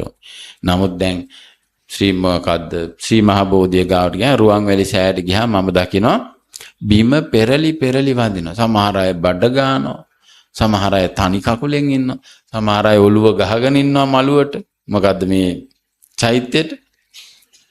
දැන් අර විවිධ රටවල් වල යනවනේ. දැන් ඔය තාක්ෂණෙ දියුණු හින්දා එක රටවල් වල ඔය ආගම් අදහන විදිය දකිනවා. බිම බඩ ගාගෙන වදින ඒවා දකින. ඒවා දැක්කහම අපේ ඇත්ත හිතන අපේ බුදුහාමුදුරන්ටත් එහෙම වැන්දහම ටිකක් බුදුහාමුදුර අපිට බලයි. අපි දිහා දැන් බුදුහාමුදුර අපි දිහා බලනවා මදි නම් අපි එහෙ විදියට කරලා බලමු කියලා එහෙම කරනවා. මේවා පින්නතුණිය අන්දයි. නේද? ඒවා හරිම අන්දයි. අපිට එහෙම ඕනේ නැහැ. බුදුරජාණන් වහන්සේගේ ධාතුන් වහන්සේ ඇතුලේ වැඩ ඉන්නවා කියලා අපි දන්නවා. ධාතුන් වහන්සේට අපි පූජා සිද්ධ කරනවා. හොඳට දන නමලා වැඳලා ගාථා කියලා. මොනවද මේ වදිනකොට ගාථා කියනකොට අපේ හිතේ ඇති වෙන්න ඕනේ? ශ්‍රද්ධාව ඇති වෙන්න ඕනේ. නේද? බුදුරජාණන් වහන්සේ අප්‍රමාණ කැපකිරීම කළා. මේ වගේ උතුම් ධර්මයක් දේශනා කළා. ගම් දනව් සිසාරා මිනිස්සු මුදව ගත්තා. සසර බය කියලා දුන්නා. බුදුහාමුදුරන්ගේ ගුණ මෙනෙහි කරන්න ඕනේ නේද හිතෙන්? එතකොට හිතෙන් තමයි වන්දනාව වෙන්නේ. අත දෑත එකතු කරනකොට හිතෙන් අන්නේ ගෞරවයේ ශ්‍රද්ධාව ඇති වෙන්නට. බුදුහාමුදුර ගැන නොදැන දැන් මේ කොතේ උඩේ ඉඳලා බුදුහාමුදුර බලාගෙන ඉන්නේ අපි සේරම කට්ටිය දිහා. බුදුහාමුදුර පෙනලා සමහර අය හිතාගෙන ඉන්න පිනතුනේ පව් සිද්ධ වෙන්නේ බුදුහාරෝ කියපෙන්දා කියලා. බුදුහාරෝ ප්‍රාණඝාතය ගැන කියපෙන්දා ප්‍රාණඝාතේ පවක්. අදත්තා දානේ බුදුහාරෝ කියපෙන්දා පවක්. නේද? එහෙමද පව් සිද්ධ වෙන්නේ? පව් කියන ඒවා ලෝකේ පැවතුණා. ඒකයි අර සමහර අය බුදුදහම පටලවාගෙන තියෙනෙත් එහෙමනේ. සමහර අය කියනවා බුද්ධ ආගම කියලා කියන්නේ ආගමක් නෙවෙයි මොකද දර්ශනයක් කියලා කියනවා. සමහර අය කියනවා දර්ශනයක් නෙවෙයි ආගමක් කියලා. ආගමට බර අය කියනවා ආගමක් දර්ශනයක් නෙවෙයි ආගමක් කියලා. දර්ශනයට බර අය කියනවා. එතකොට මේ දෙකම නෙවෙයිනේ පින්නත. බුදු දහමක් තමයි තියෙන්නේ. නේද? ධර්මයක් තමයි තියෙන්නේ. එතකොට මේ ධර්මය වටහා ගැනීම උදෙසා බිහි වෙච්ච සංකල්පවලට කියනවා දර්ශනය කියලා. නේද? දැන් බුදු දහම තිබුණා. ඒක පැහැදිලි කරන්න හාමුදුරන් වහන්සේලා වෙහෙසක් ගත්තා. ත්‍රිපිටකය බිහි කළා. අටුවා ටික බිහි කළා. ධර්ම පුස්තක ටික බිහි කළා. එයිනුත් නොනැවති දැන් මේ කරන්නෙත් මොකද්ද? ධර්මයේ පහදලා දෙනවා. අන්න ඒකට තමයි දර්ශනය කියන්නේ. නේද? දහම පහදලා දීම වෙනුවෙන් බිහි කරන ලද උගතුන්ට ප්‍රඥාවන්තයන්ගේ නුවණට හසු කරගන්න පුළුවන් පැහැදිලි කිරීම අර්ථ විවරණය තමයි මොකද්ද කියන්නේ? දර්ශනය කියලා. එතකොට මේකේ ආගමකුත් තියෙනවා. ආගමක් නැත්තේ නෑ බුද්ධ ආගම කියලා. මේ දහමෙන් බිහිවෙච්ච ආගමක් තියෙනවා. ඒ ටික මොනවාද? පුද පූජා සිරිත් විරිත් ටිකක් තියෙනවා පින්නතුන්. අපි බුද්ධ පූජාව තියෙනවා. සාංගික දානෙ දෙනවා. භික්ෂුන් වහන්සේට දානෙ පූජා කරනවා. මල් පූජා කරනවා. දැන් මේ අද අපි මේ පින්නතුන් අවුරුදු 97 වාරයක් මොකද්ද කළේ? බුද්ධ පූජාව. නේද? බුදුරජාණන් වහන්සේ වෙනුවෙන් මිහිඳු මහරහතන් වහන්සේගේ ආගමනය සිහිපත් කරගෙන මහා බුද්ධ පූජාවක් ප්‍රාතිහාරයක් පෙළහැරක් තමයි කළේ. දැන් ඒක ආගමට අයිති කොටස නෙවෙයිද? ආගමට අයිති කොටස. එහෙනම් දහම කියන්නේ මොකද්ද? දහම කියලා කියන්නේ පින්නතුනි ලෝකේ පවතින සබා දහම. ඒක සමහර ධර්මතා අපිට අවබෝධ කරගන්න බෑ. අපේ නුවණට විශේෂ වෙලා නැහැ. ඥාණයට ගොදුරු වෙන්නේ නැහැ. ඒ නිසා ඒ වැසිලා තියෙන ධර්මයේ මතු කරන එක තමයි බුදු කෙනෙක් ලෝකේ පහළ වෙලා කරන්න පින්නතුනි. බුදු කෙනෙක් ලෝකේ පහළ. මරණය නියති ධර්මයක්, සනාතන ධර්මයක්, මරණය කාටත් පොදුයි කියන එක ස්ථිරසාර අදහසක්ද බුදුහාරෝ කියපු නිසා සිද්ධ වෙන දෙයක්ද? ස්ථිරසාර දෙයක්. ඒක බුදුහාමුදුරුවෝ තමයි අපිට පෙන්වලා දුන්නේ හොඳින්. ධර්මය කියලා දුන්නේ, මේ ධර්මතාවය අවබෝධ කරවලා දුන්නේ, වටහලා දුන්නේ බුදුහාමුදුරුවෝ. එහෙනම් බුදුහාමුදුරුවෝ සසර දුකයි කියලා මේ දුක කෙලවර කරන්න, ඒ දුකට හේතුව නැති කරලා උත්සාහ කළොත් පුළුවන් කියලා චතුරාර්ය සත්‍ය ධර්මයක් තමයි අපිට වටහලා දුන්නේ, පැහැදිලි කරලා. එහෙනම් ධර්මයේ පැත්තකින් දර්ශනේ තියෙනවා, ධර්මයේ පැත්තකින් ආගමත් පවතිනවා. මේ තුනම එකට තමයි ගමන් කරන්නේ. මේක වියුක්ත වෙන්නේ නැහැ, වෙන් වෙන්නේ නැහැ පින්නතුනි. එහෙනම් පින්නතුනි බුදුරජාණන් වහන්සේ ලෝකයාට මේ ධහම දේශනා කරා. ඒ ධර්මයේ වටහා ගන්නට තමයි අපි වෙර වීරේ දරන්නේ මේ හැම අතින්. දැන් මේ කතාවේ ගොඩක් දුර දිග ගියානේ නේද? දැන් ජෝති මේ රජතුමා ඇවිල්ලා කිව්වහම ශ්‍රද්ධාව තියෙන කෙනෙක් ඉන්නවා කිව්වා. කවුද? ඝටිකාර කියලා.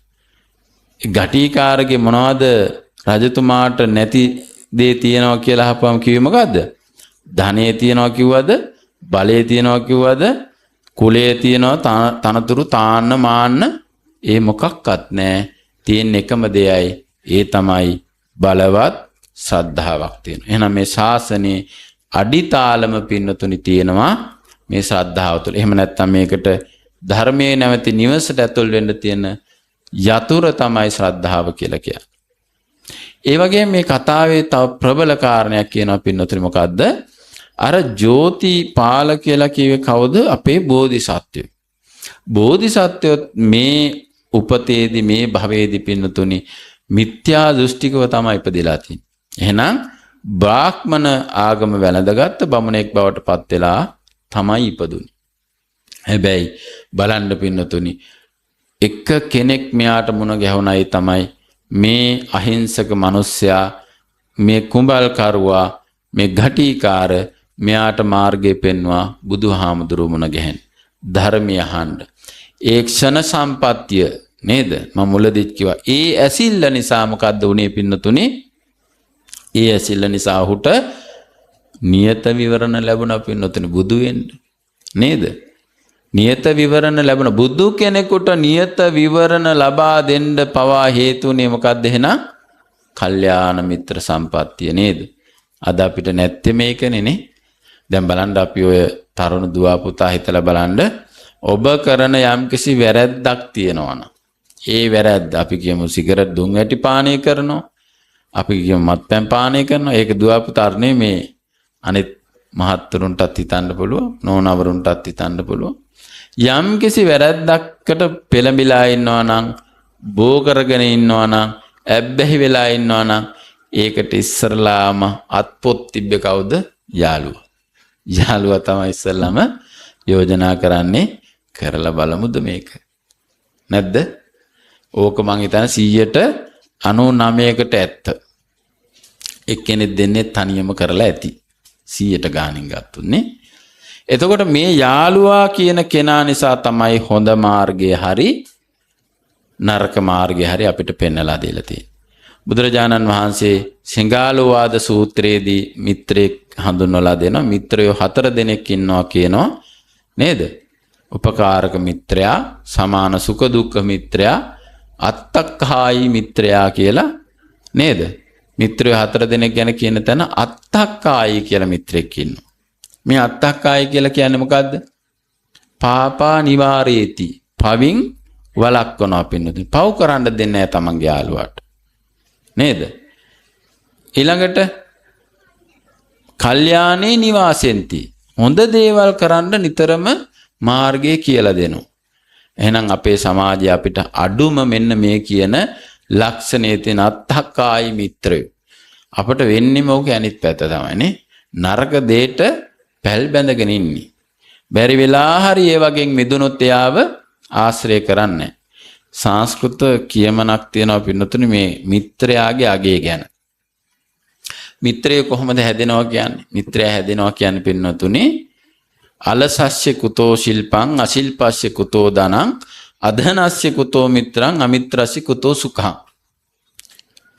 අලසස්ය කුතෝ ශිල්පං කියලා කියන්නේ අලසයාට ශිල්පයක් නැහැ. ශිල්ප ලබන්න බෑනේ කම්මැලි වුණොත් නේද?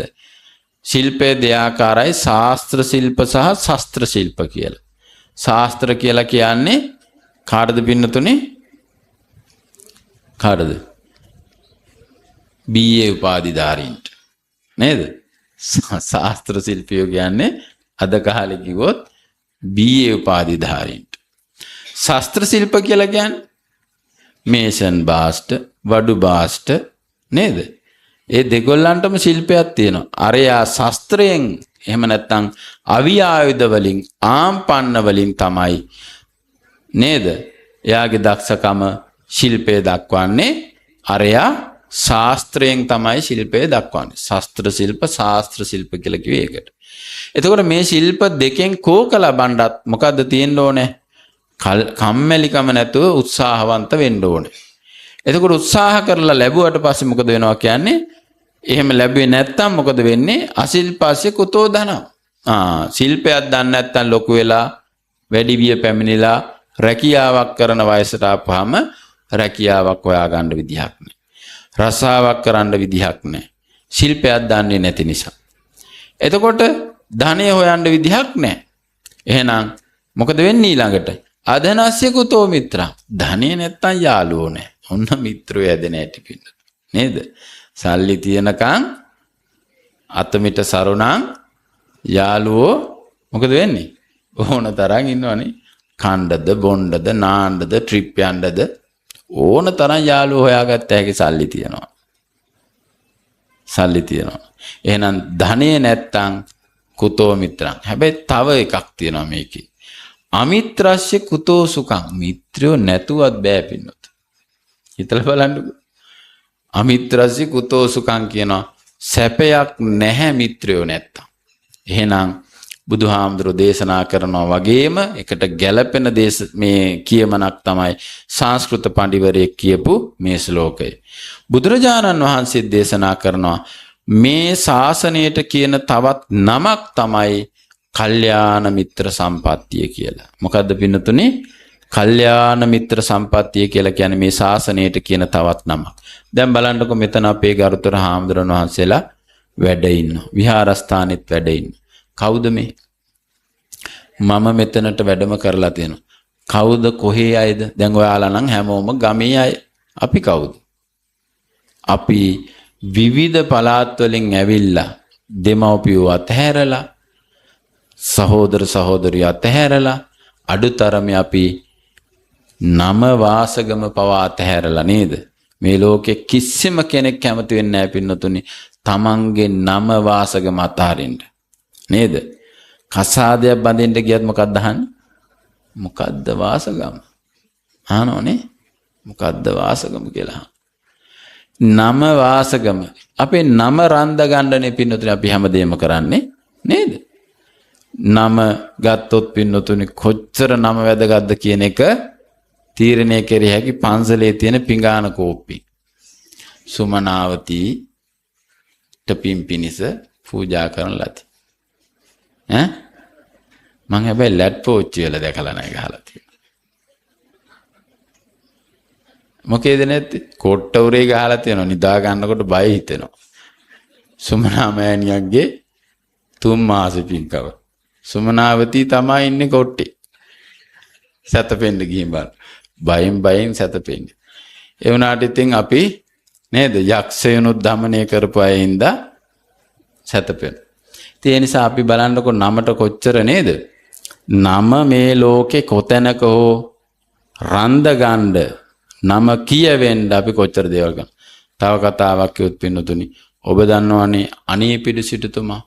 අනේපිඩු සිටුතුමාට බුදුහාමුදුරුවෝ මුණ ගැහෙන්නේ පින්නතුනි එක යාළු සිටුවරයෙක්ගේ ආරාධනාවකට මේ සිටුතුමා ගියා. සිටුතුමා ගියාම මෙයාගේ නම අනේපිඩු සිටුතුමා නෙවෙයි පින්නතුනි. මොකද්ද නම? සුදත්ත සිටුතුමා. මෙයා ගියාම කිව්වා මේ අද බුදුහාමුදුරුවෝ වඩිනවා අපි බුදුහාමුදුරුවෝ බලන්න යන් කියලා. දැන් මේ කවදාවත් බුදුහාමුදුරුවෝ කියන නම අහලා තිබුණේ නැහැ. බුද්ධ කියන නම අහලා තිබෙන්නේ නැහැ මේ සුදත්ත සිටුවරේ. හැබැයි තරුණ ශාස්ත්‍රවරයෙක් මෙහෙම ධර්ම දේශනා කරගෙන රට ලෝකේ පුරා ඇවිදිනවා.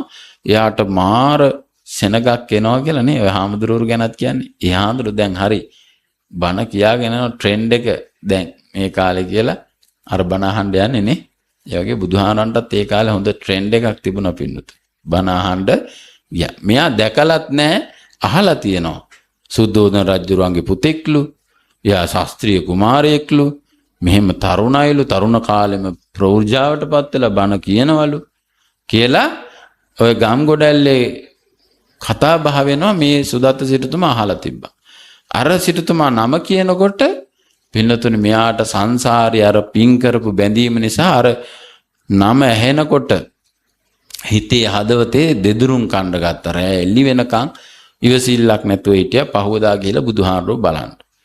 දැන් පහවදා ගියා බුදුහාරෝ බලන්න. ගියාපුවාම මොකවත් නැහැ පින්නතුනි.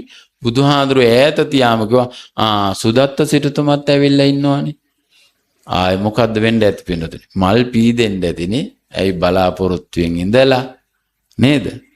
බලාපොරොත්තුෙන් ඉඳ දැන් බලන්නකෝ ඕක මම බුදුහාඳුරන් කතාව මේ පන්සලේ නායක හාමුදුරුවෝ සෙනගක් ඉස්සරහා කාගේ හරි නමක් කියලා කතා කළොත් ඊට වඩා මල් පීදෙන්න එකක් තියනවද? අපේ හාමුදුරුවෝ මගේ නම කියලා කතා කළේ කාට නොකියවත් හිතේ හරි තියෙනවා. අපි නමට කැමතියි පින්නොත්. එහෙනම් සුදත්ත සිටුතුමා පින්නොතුනේ එතනින් පස්සේ කවදාවත් බණක් අහලා නැහැ බුදුහාමර. බුදුහාමුදුරුවෝ එනකන් ගිලම්පස අරගෙන ඇවිල්ලා බලාගෙන ඉඳලා බුදුහාමුදුරුවෝ ආපුවාම බුදුහාමුදුරුවෝත් ඉතින් තකහණියක් පින්නතුනි මේ ගිහිල්ලා පිරිසුදු කරගෙන මේ ස්නානය කරලා මේ සිටුතුමා ගොඩක් වෙලා බලාගෙන ඉඳලා මං එනකන් කියලා ඉඳ ගන්නවලු වැඩ සිටිනවලු ධර්මයක් දේශනා කරන්න සුදත්ත සිටුතුමා. සුදත්ත සිටුතුමා මොකද අනේ ස්වාමීන් භාග්‍යවතුන් වහන්සේට වෙහෙස ඇතිනේ එහෙනම් මම යන්නම් කියලා වැඳලා යනවලු. බණක්වත් අහලා නැහැ. හැබැයි 80 කෙලක් ධනෙ වියදම් කළා ජේතවනාරාමයේදී කළා පූජා කළා. දිවි ඇතිතෙක් අග්‍ර උපස්ථායකයා හැටියට උන්වහන්සේට උපස්ථාන කළා. අප උපසත්කාර කළා. භික්ෂුන් වහන්සේටත් ඒ වගේම ආදරයෙන් අප උපසත්කාර කළා. බලන්න පින්නතුනි අර නම කියලා කතා කරමු. ඒ නිසා නමට ආදරේ නැති කවුරුත් නෑ.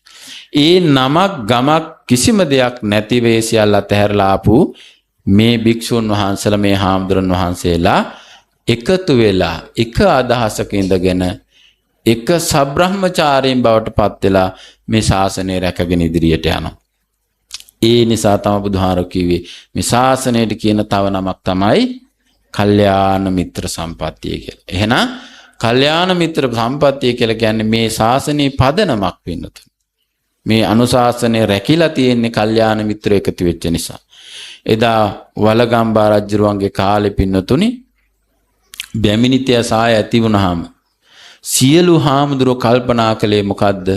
දිවි රැක ගන්න නෙවෙයි ධර්මය රැකගන්නේ කොහොමද කියලා.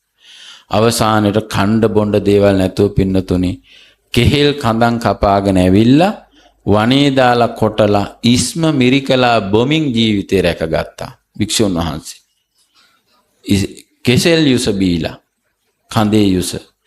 අන්තිමට පින්නතුනි විවිධ ශාකවල එකතු වෙන පත්‍රවල තියෙන යුස මිරිකලා බීව්වා. අන්තිමට ඒවත් නැති වෙලා වේලිලා ගියාම පින්නතුනි මුහුදු වෙරළට ගිහිල්ලා මුහුදු වෙරළේ පස් වැලි ගොඩ ගහලා ඒවට හිස තියාගෙන ධර්මයේ මුමුණ ඉඳලා ආරක්ෂා කරගත්තා. එහෙම තමයි භික්ෂුන් වහන්සේ මේක රැකගත්තේ. එහෙම රැකලා ධර්මයේ ගෙනාවේ. ඒ තමයි කල්යාණ මිත්‍ර සම්පත්තිය කියලා. එහෙනම් පින්නතුනි ජෝතිපාලට නියත විවරණ අරගෙන මතු බුදු වෙන්නට හේතු උනේ අපේ මිත්‍රයෙක්. ඝටිකාර කියන අහිංසක මිනිස්සයා. එහෙනම් අපි ආශ්‍රය කරන අයගේ මිත්‍රයෝ සහ මිත්‍ර ප්‍රතිරූපකයෝ. මිත්‍ර ප්‍රතිරූපකයෝ තමයි අපට බහුතරයක් ඉන්නේ. හඳුනාගෙන ක්‍රියා කරන්න පුළුවන්කම ලැබෙන්න ඕනේ. දැන් පින්නතුනේ ඒක කිව්වහම රජතුමා කල්පනා කළා ඇත්ත තමයි ඉතින් කියන්නේ මට කේන්ති කියන්නේ දැන් මගේ බස් බාරගත්තේ නැති වුනහම කේන්ති කියන්නේ. දැන් මෙයා එහෙම සද්ධාවෙන් කටයුතු කරනවා නම් එහෙම කේන්ති යන්න විදිහක් නැහැ නේද? එහෙම කියලා කල්පනා කළා පින්නතුනේ. ඊට පස්සේ බුදුහාමුදුරුවෝ තවත් ගුණ වර්ණනා කරනවා කාගේද? ඝටිකාර කුඹල්කරු වගේ. දැන් බුදුහාමුදුරුවෝ කියන ඒ විතරක් නෙවෙයි රජතුමනි මේ ඝටිකාර කියලා කියන්නේ පානාතිපාතා පටිවිරතු ප්‍රාණඝාතයෙන් වැළකුණු කෙනෙක්. අදින්නාදානා පටිවිරතු අදත්තාදානෙන් සොරකමින් වැළකීච්ච කෙනෙක්. කාමේසු මිච්ඡාචාරා පටිවිරතු කාමේ වරදවා හැසිරීමෙන් වැළකුණු කෙනෙක්. මුසාවාදා පටිවිරතෝ බොරු කීමෙන් අසත්‍ය කීමෙන් වැළකුණු කෙනෙක්. සුරාමේරය මජ්ජපමා දට්ඨානා පටිවිරතෝ රහමෙර පානය කිරීමෙන් වැළකුණු කෙනෙක්. මෙන්න මේ පංච දුස්චරිතෙන් වැළකුණු පන්සිල් සුරකින කෙනෙක් කියලා කිව්වා. දැන් බලන්න පින්නතුනි මේ පංචශීලය ආරක්ෂා කරගන්න කෙනාගේ ගුණ යහපත්කම පින්නතුනි සදාකාලිකවම බුදුන් වහන්සේලා ශ්‍රේෂ්ඨතුමන් වහන්සේලා පවාගේ කරන්නට යෙදෙන. කාගෙනද මේ කියන්නේ? පුහුදුන් පෘථග්ජන කුලයෙන් ධනයෙන් බලයෙන් අඩු සාමාන්‍ය මිනිසෙක් ගැන. කවුද කියන්නේ? බුදුරජාණන් වහන්සේ පින්නතුනේ අගය කරන්නේ. බුදු කෙනෙක් අගය කරන්නේ මේ ඝටිකාරගේ ගුණය. එහෙනම් මෙන්න මේ බුදුදහමේ පදනම කල්යාණ මිත්‍ර සම්පත්තිය වගේ දෙවෙනි පියවරක් තියෙනවා නම් මොකද්ද පින්නතුනි? පංචශීල ප්‍රතිපදාව. පන්සිල් ආරක්ෂා කරන එක තමයි මේ බුදුදහමේ තියෙන පළවෙනි පියවර කියලා කිව්වොත් නිවැරදි. දැන් පංචශීලය ආරක්ෂා කරන එක පින්නතුනි හැමදාම දැන් ඔබට හිතෙන්න පුළුවන් අර රජතුමත් පන්සිල් සමාදන් වෙලා බණ අහලා ගෙදරටත් එන්න කියලා දම්පැන් දීලා සේරම කළානේ. ඉතින් රජතුමා එතකොට තෙරුවන් සරණ ගිය කෙනෙක් නෙවෙයිද කියලා සැකයක් එන්න පුළුවන් නේ. හිතෙන්න පුළුවන් මේ ඇත්තන්ට. දැන් ඒකත් නිකන් අර අපි තුනුරුවන් සරණ යනවා වගේ දන්නේ නැහනේ. දැන් බෝධි පූජා තියෙන කොටත් මේ ඇත්ත පන්සිල් ගත්තා. හැබැයි මම මෙතනට ඉඳගත්තාම ආයෙ පන්සිල් දුන්නා. අපි දෙනවා ඔයාලා ගන්න. අපි දෙනවා ඔයාලා ගන්න. ඒක නිකන් ගනුදෙනුවක් වගේ වෙලා තියෙන්නේ නේ. ඒ වගේ ඇති අර රජතුමාත්. ඔහේ නිකන් ඉතින් කියනවට දෙනවට ගන්නවා. දැන් නමුත් මේක ආරක්ෂා කරන්න නෙවනේ පන්සිල් මොකක් කියලාද කියන්නේ? පන්සිල් ආරක්ෂා කරන්න ඕනේ කියලා. දැන් ආරක්ෂා කරන්න අපි ගාව තියෙන්න එපේ. නේ? දැන් ගෙදර අර යනවා දේවා. නෑ ওই බණශාලාවෙන් දුන්නා කොහෙද දැම්මද නෑ. නේ? ඒ වගේ එකක් නෙවෙයිද අපේ බෞද්ධ සමාජයේ වෙලා තියෙන්නේ. දැන් මේ පින්නතුන් දන්නවනේ අටසිල් සමාදන් වෙනවා.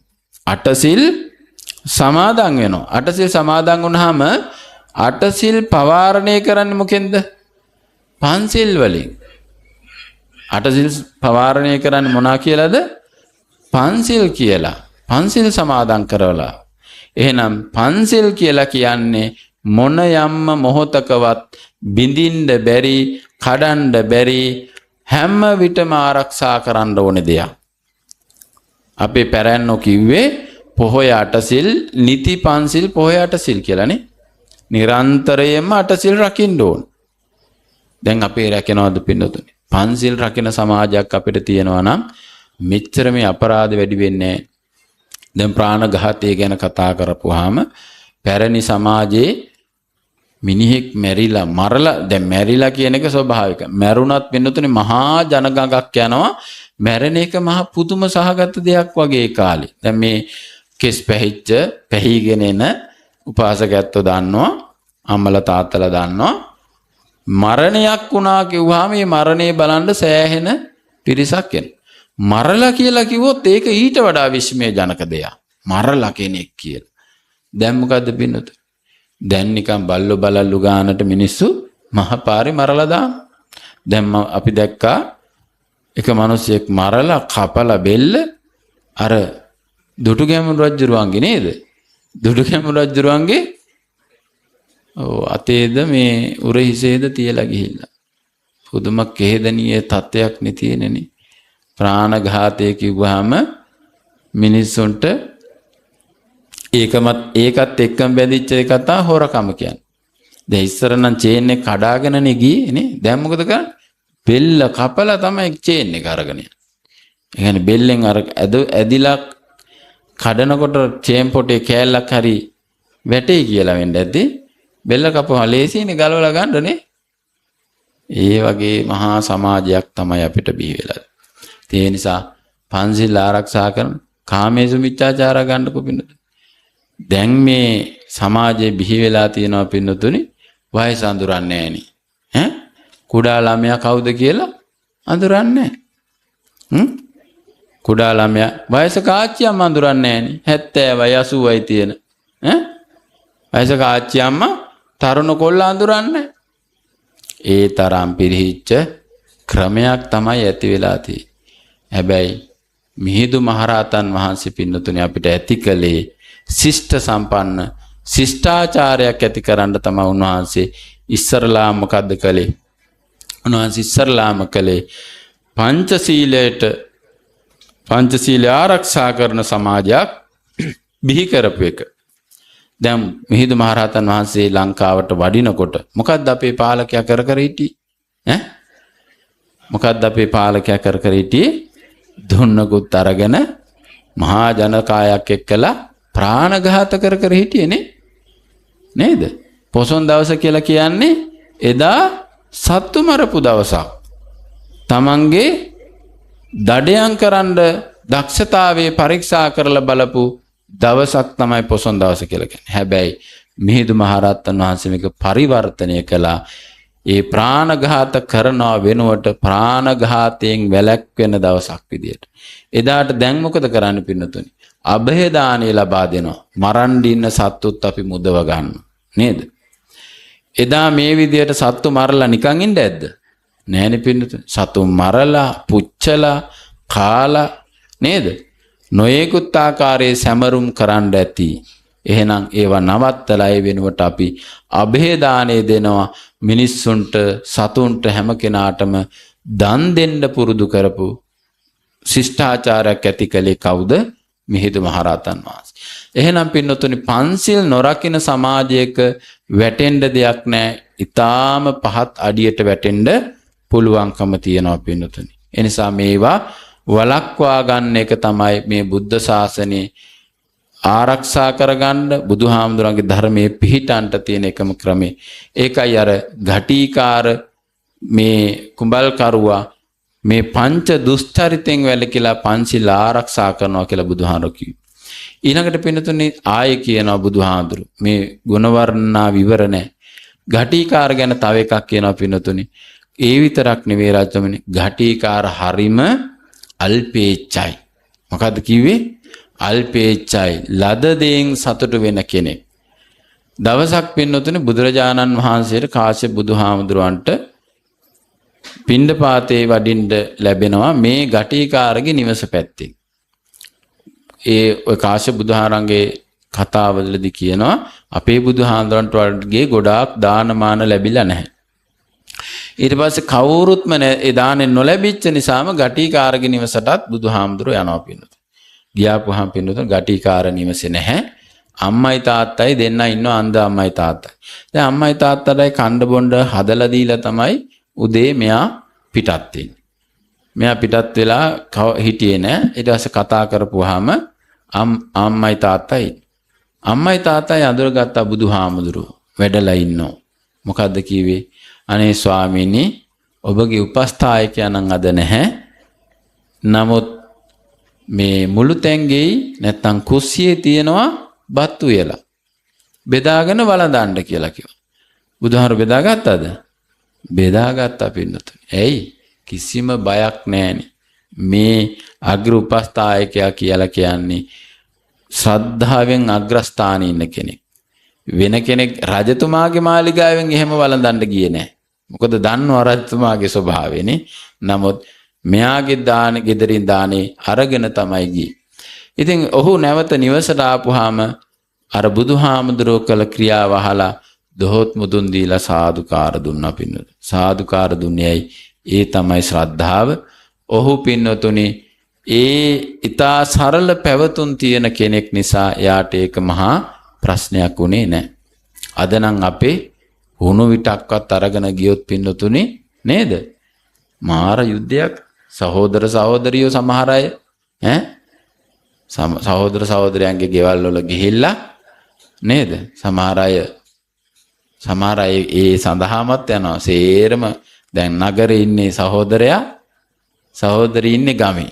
ගමේ ගෙදර ගියාම දැන් ගස් ගෙඩි තියෙනවා නේ. දොඩම් හැදිලා තියෙනවා, තැඹිලි හැදිලා තියෙනවා. අයියේ වී එහෙම මේ සැරේ තිබ්බද? ඔය තියෙන්නේ ඔය ටික තමයි. අපේ පැත්තේ තියෙන ප්‍රශ්නේ තමයි ඉතින් කණ්ඩ හාල් නැති එක තමයි කියලා කේන්ද්‍රී ගානකට මොකද කියන්නේ? ඉතින් වී කොට්ටයක් අරන් යනවා. නේ? යනකොට ඉස්සතින් යන සහෝදරියෝ එහෙම නැත්නම් සහෝදරයෝ එනකොට හොඳට පුරවාගෙන එනවනේ. දැන් ඒ වගේ හුණු විටක දෙයක්වත් ගත්තොත් සමහර ඇත්තන්ගේ සහෝදර සහෝදරියන්ගේ මේ පිට අයගේ නෙවෙයි සහෝදර සහෝදරියන්ගේ කොච්චර යුද්ධ තියනවද පින්නතුනි. අම්මා මට මෙච්චරයි දුන්නේ, අම්මා මට අයියට තමයි සේරම කළේ, එහෙම නැත්නම් නංගිට තමයි සේරම කළේ කියලා මේ තමන්ගෙම ලේ ඥාතින් ලේ සම්බන්ධතාවයේ තියෙන අය අතරත් මහා ഘോഷාවන් හදාගෙන රණ්ඩු සරුවල් හදාගෙන අපේ ජීවිතය සංකීර්ණ කරගෙන තියෙනවා. හැබැයි බුදුදහම කියලා කියන්නේ සරලත්වයේ තමයි පින්නතුනි. එදා අපේ අම්මා තාත්තා ඇන්දේ කරේ පින්නතුනි සුදු සරම ඇඳලා සුදු කමිසය ඇඳලා ඕන දිබ්බාගයක ගියා පින්නතුනි. අම්මා සුදු චීත්තේ ඇඳලා නේද? හැට්ටේ ඇඳලා සුදු පාටට ඇඳලා සුදු බව කියන්නෙම සරල බවනේ. නේද? ඒක අපේ ජාතික ඇඳුම උනේ ඒක. ඉතින් ඒ සරලත්වයේ තිබුණ නිසා පින්නතුනි ඒ ඇත්තන්ට ලොකු වමනාවල් තිබුණ නැහැ. නමුත් අද අපේ බලාපොරොත්තු අපේ ඕනෑපාකම් අහස උසට පවතිනවා. අහස උසට පවතින. ඒක නිසානේ අර අපේ අම්මා තාත්තටත් නිතරම කියන්නේ එයාලා ඉතින් අපිට මොනවද කරලා තියෙන්නේ? ඔන්න ඔය ගේ කෑල්ල දුන්නා ඉන්න. මම කියනවා නේද? ඉතින් පින්නතුනි මේ තියෙන බලාපොරොත්තු ඉෂ්ට කරන්න ගිය අම්මයි තාත්තයි එහෙනම් අවුරුදු 1000ක්වත් ජීවත් වෙන්න ඕනේ. අම්මලා තාත්තලා ඊගේ කෑල්ල හරි හදලා දෙන්න අප්‍රමාණ වූ දුක් විඳපු කට්ටිය නේද? කුසට ආහාරක් නැතිව පයින් යන ගමන් කරේ තියාගෙන ඉස්පිරිතාල වලට කොච්චර පයින් බඩ ගාලක්ද අම්මලා තාත්තලා අපි හදන්නේ. එහෙම දුක් විඳලා තමයි මේ පර්චස් 10 හරි අපිට ඉතුරු කරලා තියෙන්නේ. අපි දැන් සංසන්දනය කරන අනිත් ගෙවල් අර ගෙවල් තියෙන හොඳට හදලා දෙන්න තට්ටු 2ට 3ට ඒක සංසන්දනය කළා Tamanට නොලැබිච්ච එක ගැන දුක් වෙනවා පින්න. ඉතින් ඒ අවශ්‍යතා ඉෂ්ට කරන්න නම් අම්මට තාත්තට බැරි වෙන්න ඇති තමයි. එයාලා මොනවද අපිට කරලා තියෙන්නේ කියන කියමන එතකොට නම් හරි තමයි. එයි අපේ තියෙන බලාපොරොත්තු වල නිමක් නැහැ පින්නතුනි. ඒ නිසා මේ සරල බව කියන එක අල්පේච්ඡතාවය කියන එක අපිට තියෙන්න ඕනේ. ඔක කරණීය සූත්‍රයේ කියනවානේ සුභරතා ගුණය කියලානේ පහසුවෙන් පෝෂණය කරන්න පුළුවන් භික්ෂුන් වහන්සේ ගැන කියන්නේ. නමුත් ගිහි බෞද්ධයාටත් මේ අල්පේච්ඡතාවය කියන එක බුදුහාරෝ දේශනා කළා. එහෙනම් මේ ගටිකාර කියන කොබල්කරුවගේ තිබ්බ ප්‍රධාන ගුණයක් තමයි මේ අල්පේච්ඡතාවය.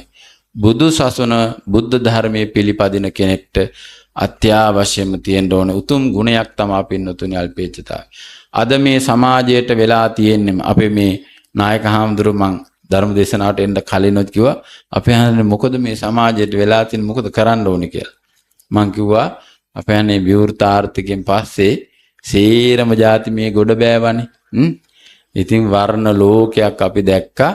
ඉස්සර අර කොස් ගෙඩියක් ගෙදරක කැපුවත් නේද? අවට ගෙවල් වලට බෙදාගෙන කුඹුරු වල වැඩ කරේ කොහොමද අපි අත්තම් ක්‍රමයට නේද? මගේ වැඩට අරේලා එනවා, එයාලගේ වැඩට මම යනවා. ඔහොම තමයි කළේ. පොදු භාවිතයක් තිබුණා. ලිඳ ගම මැද්දේ තිබ්බේ. ඒ ලින්දෙන් තමයි හැමෝම වතුර බිව්වේ. දැන් මේ හදිසියට වතුර කපපු දවසක හරි අල්ලපු ගෙදරින් වතුර බොන්න ගියොත් එහෙම යුද්ධ තමයි. නේද? හැමතැනම යුද්ධ තමයි. යුද්ධ ප්‍රකාශ කරගත්ත ගම. කුණු රොඩු ටිකක් හරි එහා පැත්තෙන් දැම්මොත් යුද්ධ තමයි. ගහ මේ ඒතියා දැන් කවුරුත් කරපු නැති එකක් ගහ හැදිලා ගිහින් එහා පැත්තට වැටිනොත් එහෙම අරුන්ගේ වත්තේ ගහ ඇවිල්ලා මේ පැත්තට එහෙම කොහොමද කරන්නේ? ඔහොම නේද තියෙන යුද්ධ? එකක් නෙමෙයි යුද්ධ තියෙන්නේ පින්නත්. යුද්ධ මිසක් මේ සමාජයේ කිසි දෙයක් නෑ. ඉතින් ඒවා අපෙන් ගෙරිහිලා තියෙන්නේ සරලත්වයේ කියනක සංකීර්ණත්වයට ගිහින් තියෙන්නේ. මහා විශාල බංගලා මන්දිර හදාගෙන ඉන්නේ කවුද? තාත්තයි අම්මයි පුතයි. අර නඩත්තු කරන්න තාත්තත් රසාවට යනවා අම්මත් රසාවට යනවා පුතා දුව නන්නත්තර යනවා අන්තිමට වැඩකාරයෝ ගෙදර සියල්ලම කරන්නේ. සමහර අවස්ථාවල අර දුව පුතාගේ අම්මා තාත්තා වෙන්නේ ගෙදර ඉන්න වැඩකාරයෝ. ඒ දෙන්න තමයි යාට උගන්වන්නේ. අන්තිමට අම්මා තාත්තට කිසිම භක්තියක් නැහැ. අපි කියනවා ලැජ්ජාවක් නැහැ ඒ දරුවෝ. අම්මා තාත්තා ප්‍රතික්ෂේප කරන. එහෙම දරුවෝ වෙන්නත් පුළුවන් අර මොනවද අපිට කරලා තියෙන්නේ කියලා කියන්නේ නේ. ඉතින් මේ සමාජය වෙනස් කර ගැනීම සඳහා තමයි අපි බණ අහන්නට ඕනේ පින්නතුනි. මේ සමාජය අපි නැවත අර සරලත්වයට මිහිඳු මහරහතන් වහන්සේ ඇති කරපු ශිෂ්ට සම්පන්න සමාජයට ගේන්නට ඕනේ. ඒ සඳහා අපි වෙහෙසෙන්නට ඕනේ. ඒ සඳහා තමයි පොසොන් පුර පසළොස්වක පොහොය දවස අපි ප්‍රයෝජනයට ගන්නට ඕනේ. අපි නිකන් සමරලා පින්කම් කරලා පුෂ්පෝපහාර දක්වලා පින්නතුනේ ඒවා කරන්නට ඕන. ඒවා බොහොම ශ්‍රද්ධාවෙන් කරපුවාම කුසල් ධර්මයන් වැඩෙනවා. ඒ අතරත මේ ධර්මය උන්වහන්සේගේ පණිවිඩය මිහිඳු මහරහතන් වහන්සේගේ පණිවිඩය ධර්ම දායාදය අපේ ජාතියට උරුම කරලා දෙන්නට අපි වෙහෙස ගන්නට ඕනේ. ඒ සඳහා මේ ධර්මය ධර්ම දේශනාව උපකාරයක් වේවා කියලා කවුරුත් ප්‍රාර්ථනා. හොඳයි පින්නතුනි අද දවසේ මේ ධර්ම දේශනාව පැවැත්වීම සඳහා විශේෂයෙන්ම මේ වල්පොළ දුම්රියපොළ මාවත පදිංචි රාණි හෙට්ටිආරච්චි මහත්මිය සහ දරු තිදෙනා වන ප්‍රියංකා දියණිය චතුර පුතුණුවන් හා ලසන්ත පුතුණුවන් සහ සම්බන්ධ වෙලා අනුග්‍රහ දැක්වුවා. ඒ පවුලේ උදවිය ප්‍රාර්ථනා කරනවා මීට වසර 12කට මත්තේ මිය පරලෝකීය රාණි හෙට්ටිආරච්චි මහත්මියගේ ස්වාමි පුරුෂයා වන ඩග්ලස් හෙට්ටිආරච්චි මහත්මයාත් ඒ වගේම වසර 5කට මිය පරලෝකීය නදීසා ජයකොඩි මහත්මියත් වසර 17කට මත්තේ මිය ගිය නිකලස් ජයකොඩි මහත්මයාටත් ඒ වගේම රාණි හෙට්ටිආරච්චි මහත්මියගේ මිය ගිය දෙමව්පියන්ටත් සහ සහෝදරයින්ටත් පින් ප්‍රාර්ථනා කරනවා. ඒ වගේම ලසන්ත චතුර සහ ප්‍රියංකා යන දරුවන්ට නිරෝගී සම්පත් සහ දියුණුවට ආශිර්වාද කිරීම ඇමරිකාවේ පදිංචි කල්හාරි දියණියට කැනඩාවේ පදිංචි ආකාශ සහ කුමුද් යන දරු දෙදෙනාට බැංකු ශාස්ත්‍රයේ රැකියාවේ නියුතු තිමිර පුතුණවන්ට සහ මෙවර උසස් පෙළ විභාගයට පෙනී සිටින තුරුලි දියණියන්ට ආශිර්වාද කිරීමත් මේ පින්කමේ ආරමුණක් බවට පත් වෙනවා. ඉතින් මේ පින්කම එක් පින්කමක් නෙවෙයි පින්කම් වලියක්. අද දවසේ වගේම මේ දවස් ගණනාවෙදිම විශාල වශයෙන් මේ පින්වතුන් පින්කම් දහම් සිද්ධ කරගත්තා. ඉතින් ඒ සියලුම පින්කම් වල බල මහිමය තුලින් ඔබ හැම කෙනාටම මේ කුසල සම්පත්තිය පිහිටීමෙන් ඉහත අනුග්‍රහ දක්වපු පින්වතුන්ගේ ඒ ඉෂ්ටාර්ථයන් ප්‍රාර්ථනාවන් ඒ ආකාරයෙන්ම සමෘද්ධ භාවයට පත් වේවා. ඔවුන් ප්‍රාර්ථනා කරන්නා වූ පරිද්දෙම ජීවිත සඵල වාසනාවන්ත සමෘද්ධ භාවයටම පත් වේවා කියලා අපි ප්‍රාර්ථනා කරමු. ඒ වගේම මේ පින්කම් සංවිධානය කරන සියලුම මේ ශ්‍රී බාලාභී වෘද්ධි වර්ධන සමිතියේ සභාපතිතුමන් ලේකම්තුමන් භාණ්ඩාගාරකතුමන් ඇතුළු සමාජික පිරිස දායක පිරිස හැම කෙනාටමත් විශේෂයෙන්ම මේ හැම කෙනාට මේ පින්කම් දහම් සිද්ධ කිරීමට ගුරු හරුකම් දෙන මඟ පෙන්වන නායක ස්වාමීන්ද්‍රයන් වහන්සේ ඒ කළුවල්ගල විමලසාර නායකාභිධාන ස්වාමිපාදයන් වහන්සේ වගේම අපේ විහාරාධිකාරී එවැගේම මේ පිරිවෙනේ ගරු පරිවේනාධිපති අපේ සිරිමල්ගොඩ විමල ජෝති නායක හාමුදුරන් වහන්සේ වර ප්‍රමුඛ මහා සංඝරත්නයටත් මේ කුසල් බලයෙන් ශාසනික කටයුතු චිරාත් කාලයක් සිද්ධ කරන්නට මේ කල්යාණ මිත්‍ර සම්පත්තිය සහිත මේ දායක පිරිස ඇසුරු කරමින් ඔවුන්ට මඟ පෙන්වමින් කල්යාණයෙහි යහපතේ පිහිටවන්නටම මේ කුසලානිසංසයන් හේතු වාසනාම වේවා කියලා ප්‍රාර්ථනා කරන්ට විශේෂයෙන්ම මට මේ ධර්ම දේශනාව අපේ පඬිතාරෝ තමයි ආරාධනා කළේ. උන්වහන්සේ බොහෝම හොඳ කල්යාණ මිත්‍රයෙක්. අපි ආශ්‍රය අඳුරගත්ත දවසේ ඉඳලම නිරන්තරයෙන්ම ඒ කල්යාණ මිත්‍ර සම්පත්තියෙන් යුක්තව ඇසුරු කරනවා. ඉතින් මේ පින්නතුන්ට ලොකු භාග්යක්. අපේ නායක හාමුදුරුවොත් මට සිහිපත් කළා මේ අවට ප්‍රදේශවල මේ ගම්මානවල මිනිස්සුන්ගේ ප්‍රශ්න අඩුයි කිව්වා. මට හරි සතුටුයි. මේ පන්සලේ නවතින්නත් හිතුණා. ප්‍රශ්න අඩුයි කිව්වා. ප්‍රශ්න නැති තරම් කියලා කිව්වා. ඒ වගේම මේ කිසිම මේ ඇත්තෝ දෙමව්පියෝ වගේ සියලුම දේවල් හොයා සපේලා කරලා දෙනවා කියලා බොහොම හොඳ ගුණ වර්ණනාවක් මේ අම්මලා තාත්තලා ගැන මේ දායකයන්තු ගැන කළා. ඉතින් මට ඒක ඇහෙනුත් පෙනුණානේ මේ පින්කම් දැක්කහම අපේ පැතිවල මෙච්චර ලස්සන පින්කම් කරනවා අඩුයි. ඒ නිසා ඇහෙනුත් දැක්ක හින්දා උන්වහන්සේගේ කතාව සපත වුණා. ඉතින් ඒ නිසා ඔබ හැම කෙනාටම මේ උතුම් වූ ධර්ම දේශනා පින්කම් වල ආනිසංසයත් මේ සියලු පින්කම් වල බලයත් තුලින් තුනුරුවන්ගේ ආශිර්වාදයේ දෙවියන්ගේ රැකවරණයත් තුලින් නිරෝගී සපත චිරජීවනයේ ආයුරාරෝග්‍ය සම්පන්නියම සැලසේවා කියලා ප්‍රාර්ථනා කරනවා. ඔබ හැදූ වැඩූ මව් දෙමව්පියන් ඇතුළු සියලුම දෙනාටත් ගුරුහරුකම් දුන්නු ගුරුවරුන්ටත් ඔබට උදපදව කරන හැම කෙනාටමත් මේ කුසල් දහම් පිහිටීමෙන් මිය පරලොව ගියා වූ සියලු ඥාති හිතයිසින් සුගතිගාමීව නිවන් දකින්නටත් මේ පින් පාරමී ගුණ බලයක් වේවා කියලා ප්‍රාර්ථනා කරන්ට හොඳයි. අපි දෙවියන්ට පින් අනුමෝදන් කරමු. දෙවියෝ මේ කුසල් දහම් අනුමෝදන් වෙලා දිවිසිරු යසසිරු වඩා වර්ධනය කරගනිත්වා. දෙවිය අපට ආරක්ෂාව සලසා දෙත්වා. අපගේ රට සම්බුද්ධ ශාසනය චිරාත් කාලයක් සුරකිත්වා. දෙවියෝ දුතුම් මොණිවෙනින් සනසෙත්වා කියලා දෙවියන්ට පින්. ආකාසට්ඨා ච භුම්මට්ඨා දේවානාගා මහිද්దికා පුඤ්ඤන්තං අනුමෝදිත්වා චිරන් රක්ඛන්තු ලෝක සාසනං. ආකාසට්ඨා ච භුම්මට්ඨා දේවානාගා මහිද්దికා පුඤ්ඤන්තං අනුමෝදිත්වා චිරන් රක්ඛන්තු දේශනං. ආකාසට්ඨා ච භුම්මට්ඨා දේවානාගා මහිද්దికා පුඤ්ඤන්තං අනුමෝදිත්වා චිරන් රක්ඛන්තු තේ සදා. හොඳයි. ඔබ හැම කෙනාටම ආශිර්වාදයේ පිණිස මේ ගාථා කියනවා වන්දනා කරගන්නට. අභිවාදන සීලිස්ස නිච්ඡං වද්ධාපචායිනෝ චත්තාරෝ ධම්මා වඩ්ඩಂತಿ ආයුවන්නෝ සුඛං බලං ආයුරාෝග්‍ය සම්පatti සග්ග සම්පatti මේවච අතෝ නිබ්බාන සම්පatti ඉමිනාතේ සමිජ්ජතු.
හොඳයි. සියලු දෙනාම සාදුකාරයක් පවත්වන්න. අද අපේ ධර්මදේශනා පින්කම් මාලාවේ 5 වෙනි ධර්මදේශනාවයි දැන් නිමාවටපත් උනේ. විශේෂයෙන්ම අද ධර්මදේශනාව පවත්වන්නට යෙදුන අපේ පඬිත හඳුරන් වහන්සේට අපි පුණ්‍යානුමෝදනා කරන්නට ඕන. අපේ මම මුලිනුත් සඳහන් කළ ආකාරයට අපේ කොළඹ බොරලැස් ගමුව පිළියන්දල පැපිලියාන සුනේත්‍රා මහාදේවි පිරිවෙනෙහි හිටපු පරිවනාධිපති ඒ කුඹල්ලව විහාරස්ථානයේ විහාරාධිපති සමස්ත ලංකා කෘත්‍යාධිකාරී පරිවනාධිපති සංගමෙහි සම ලේකම් ධුරය දරන අපේ රාජකීය පඬිත ශාස්ත්‍රපති රාජාංගනේ පේදස්සී පඬිත හාමුදුරන් වහන්සේට අපි නැවතත් නිදුක් නිරෝගී සුවය ප්‍රාර්ථනා කරනවා. උන්වහන්සේ කරන ශාසනික ආගමික සමාජීය සේවාවන් තව තවත් මනමින් සිද්ධ කර ගැනීම සඳහා ශක්තිය ධෛර්යය තුන්වන්ගේ ආශිර්වාද ලැබේවායි අපි සියලු දෙනාම සාදුකාරයක් පවත්වලා ප්‍රාර්ථනා කරමු. ඒ වගේම උතුම් ධර්ම දේශනාවේ ආනිසංස අපේ හාමුදුරන් වහන්සේටත් ලැබීමෙන් මේ භවයේදීම චතුරාර්ය සත්‍ය අවබෝධයේ පිණසම හේතු වාසනා වේවා කියලා කවුරුත් සාදු කියලා ප්‍රාර්ථනා කරන්න. හැම වසරකදීම අපේ රාණි හෙට්ටිආරච්චි පින්නත් උපාසක මෑණියන් ඒ වගේම අපේ පුතාලා දෙදෙනා ඒ වගේම ප්‍රියංකා දියණිය චතුර පුතුණුවන් ලසන්ත පුතුණුවන් මේ පින්කම් මාලාව බාර ගන්නවා. වසර මුලදීම තමයි මතක් කරන්නේ අදත් ඒ දායකත්වය ලබා දුන්නා. ඒ මේ ගිය හැම දිනාටම පුණ්‍යානුමෝදනා කරන්න ඒ හෙට්ටිආරච්චි මහත්මියගේ ස්වාම පුරුෂයා ඩග්ලස් මහත්මයා ඇතුළු මේ ගිය හැම දිනාටමත් උතුම් නිර්වාණ සාන්තියෙන් සැනසෙල්ලත් ඒ වගේම දරුවන්ගේ මුණුබුරන්ගේ අධ්‍යාපන කටයුතු දිනෙන් දින දියුණු කර ගැනීම සඳහා මේ පුණ්‍ය ධර්මයන් හේතු වාසනා වේවා කියලා අපි සියලු දෙනාටම ආශිර්වාද කරනවා. ඒ වගේම හෙට 6 වෙනි දින ධර්ම දේශනාව අපි කවුරුත් දන්න අපේ පඤ්ඤාසිරි පඬිත හාමුදුරන් වහන්සේ තමයි හෙට ධර්ම දේශනාව පවත්වනු ලබන්නේ. පොල්පිට මුකලාන අශෝකාරාමේ වැඩ සිටිය දැනට මේ කඩවත මංකඩ ගෞතම විහාරයේ විහාරාධිපති හිටපු ඉස්ලාම්ලත් ජ්‍යෙෂ්ඨ කතිකාචාර්ය රාජකීය පඬිත ආචාර්ය අපේ පොල්පිට මුකලානේ පඤ්ඤාසිරි ස්වාමීන් වහන්සේගේ ධර්ම දේශනාව ශ්‍රවණය කරන්නත් ඔබ හැම දිනාට පැමිණෙන හැටියට මතක් කරනවා.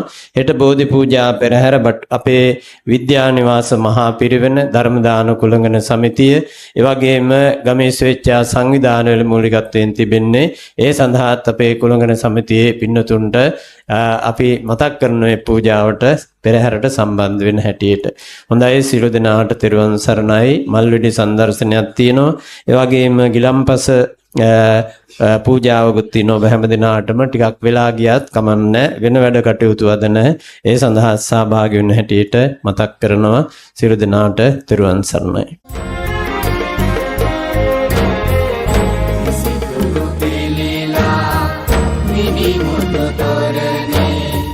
මහා මෙරට වැඩි